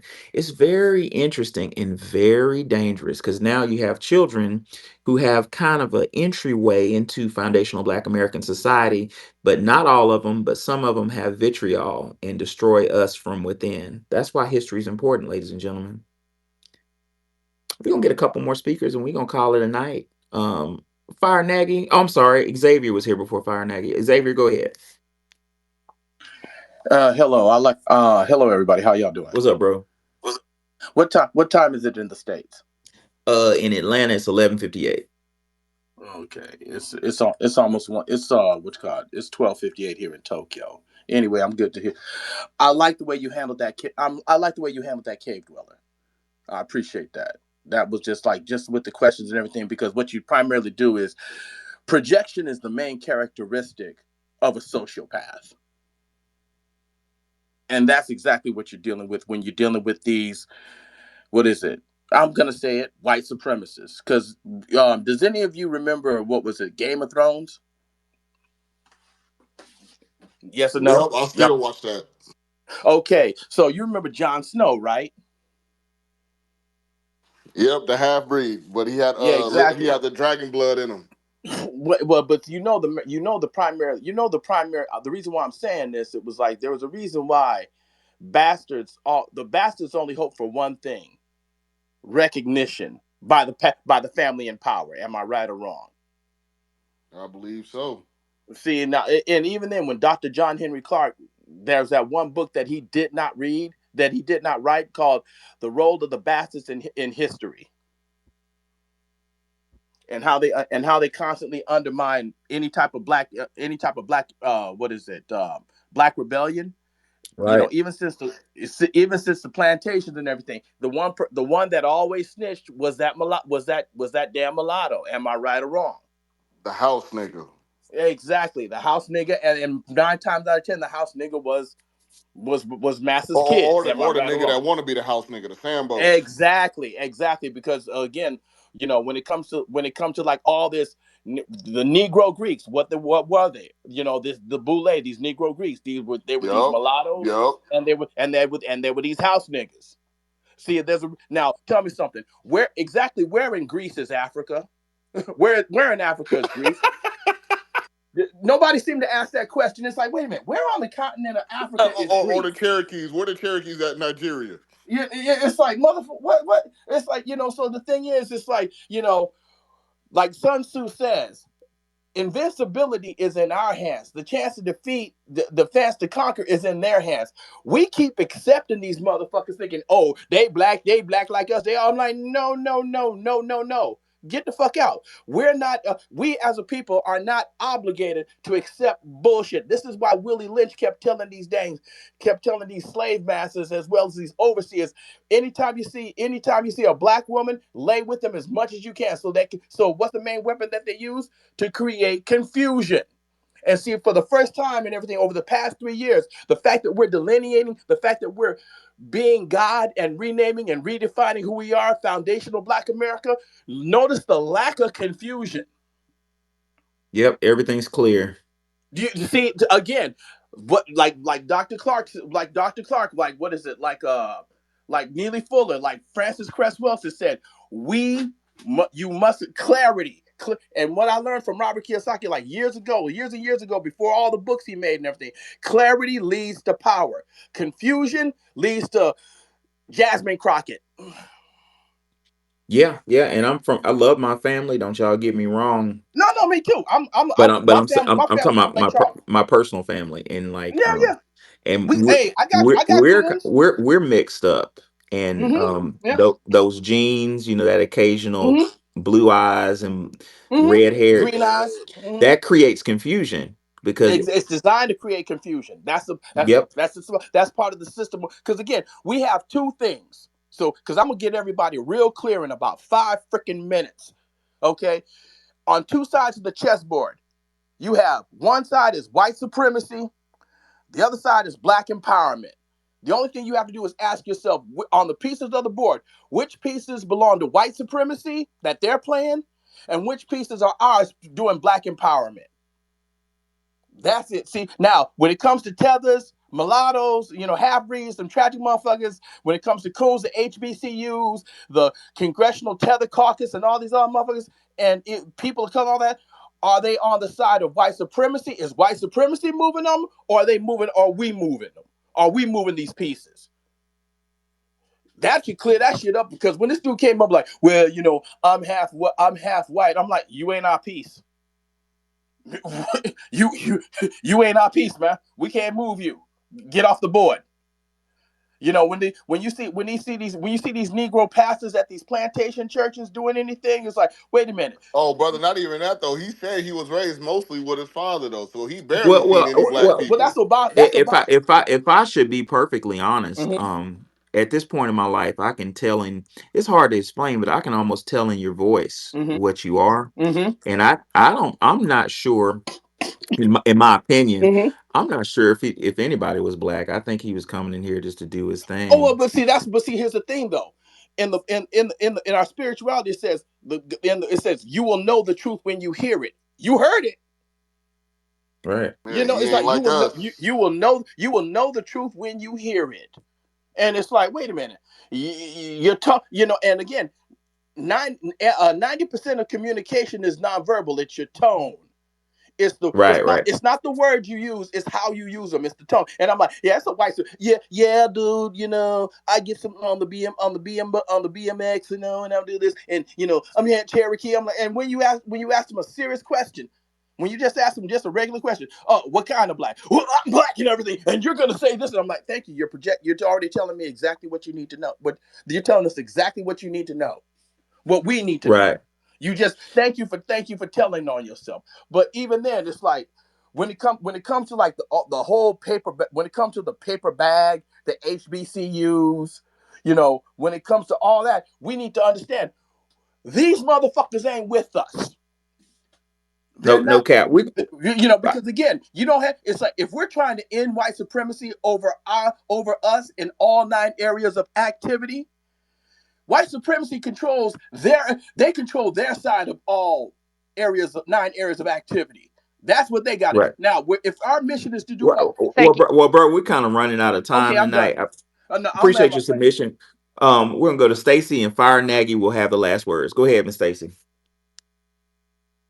Just hey, you guys, want to say greetings Hey, to the Stacy. whole room, to all my FBA family. Love y'all. What I wanted to say real quick, that dude that came in, I was in the grocery store listening in my earpiece, and as soon as you asked him what what was he like? What his nationality was, and the I could just hear the kind of disdain in his voice, like just annoyance, how he felt about it. And then when he was like stalling, and he was like, "Well, I'm black," and no, or his mom's like, whatever he said about being, half black, and then you was like, "Okay, and what else?" Well, white. And as soon as you asked him what kind of black, and he was like, "See, this is why I get mad when," and I'm thinking, why are you mad? Why would you get mad? And as soon as he said that, I said, "Well, it ain't FBA, because FBA don't get mad when somebody asks us about our blackness, the first thing we do is we go to where our parents came from, where our grandparents came from, where our history lies. We don't do that whole Cherokee or that Native Indian thing or whatever people try to say. We straight up tell where our blackness comes from because we're proud of that and we love it and we have no annoyance. I don't care how many times a person questions me about where I come from and where my family come from.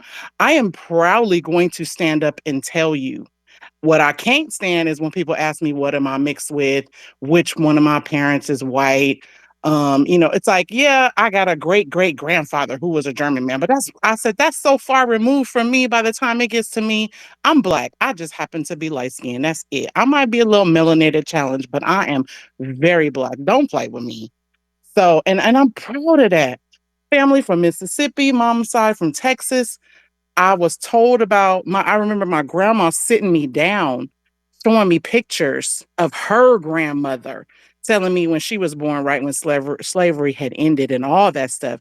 I can remember my mama coming up to my school, cussing out my fourth grade teacher, telling my teacher that my family ain't from no MF Africa, and going off on her and telling her that this is our land. I learned that in the fourth grade and I had no clue. So listening to my mom say that made me feel some type of way like, hell yeah. So shoot, FBA stand up. So I'm a Well, according to him, we African Cherokee, we Cherokee African or whatever. dude is dude is twisted. But yeah, from when I heard Ohio. Cherokee Africans from Ohio. when I African. when I heard it, I said, he's true. He trying so hard. And then it's just like, dude, why are you in here? Nobody invited you. Just get out. Professor, I'm so sorry. As soon as he would have said, you know what, this makes me mad when people ask, I'm black, I would have been like, click, and get him off the stage. Bye bye. He ain't got no business in up in here. He ain't family. We family. He ain't family. Hey, I'm gonna go ahead and land my I plane. blocked Let his somebody else. ass. I blocked his ass. Good, I don't want him listening to us. good, good. All right. I'm gonna go ahead and drop down. Thank you guys. Appreciate you, Stacy, as usual. Much love. All right, Fire Nagy, you're our last speaker. Take us home. Spit that Well, I'll fire try right to do quick. that. I'll try to do that. Listening to this space is very interesting because what it does is it shows how long the promotion of group identity has existed in human history. Meaning that we, as a group of people, probably thought that group identity meant something 100 years ago when we started challenging white folks in all arenas of American society. But it means something not just 100 years ago, but it means something maybe 200, 300 years into the future.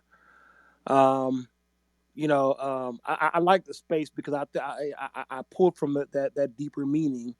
And what I tend to do a lot of times is I tend to promote Black people, in arenas, and I put it in the group chat a lot. And I wonder sometimes, man, am I overdoing this? And I've done it to my friends over time because I know that what happens to us as a community is we get brainwashed with the reverse of what I kind of try to hopefully I can impose on people, and that's the power of group identity.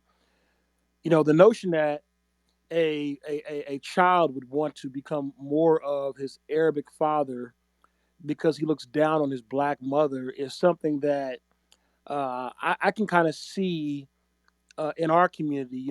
For example, growing up, you'd see people and they would emphasize certain aspects of their identity, not their Blackness. And then I actually grew up embracing my Blackness, ironically, furthest away from my Blackness, because the furthest away I got from my Blackness, essentially what I mean is my own community.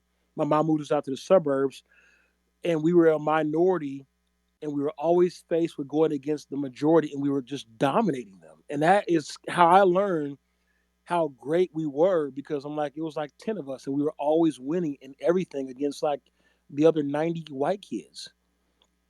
And I just really like that space, because I think that the hidden meaning of the space, and maybe it's the intentional meaning, is that we have got to really promote our group, and we cannot stop.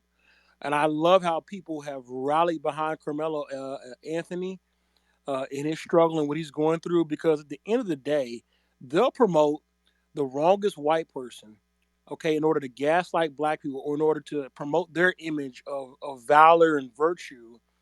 And so many times we'll just concede and say, well, this person probably did this person probably did that. And I absolutely hate that. But right now, in this moment, I see black people saying, no, no, no, we're not going to let you push us around. We're going to defend our own, because you seem to do it.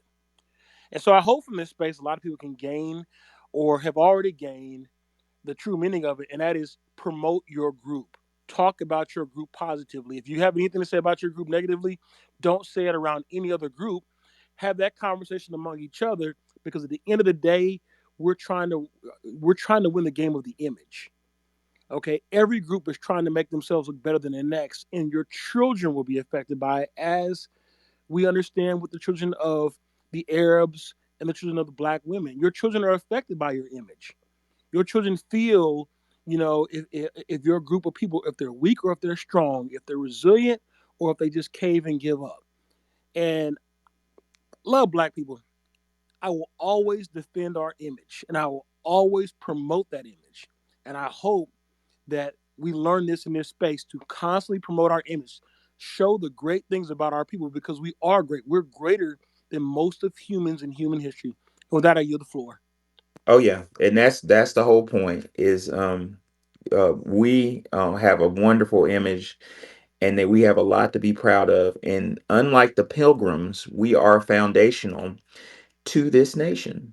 And on the flip side, we need to be careful of people who, in our image, in our likeness is the word, who want approval from the dominant society. Growing up in Alabama, unfortunately, I don't know how things are now, but being proximal to the dominant society in any way, from your hair texture, your skin color, was praised.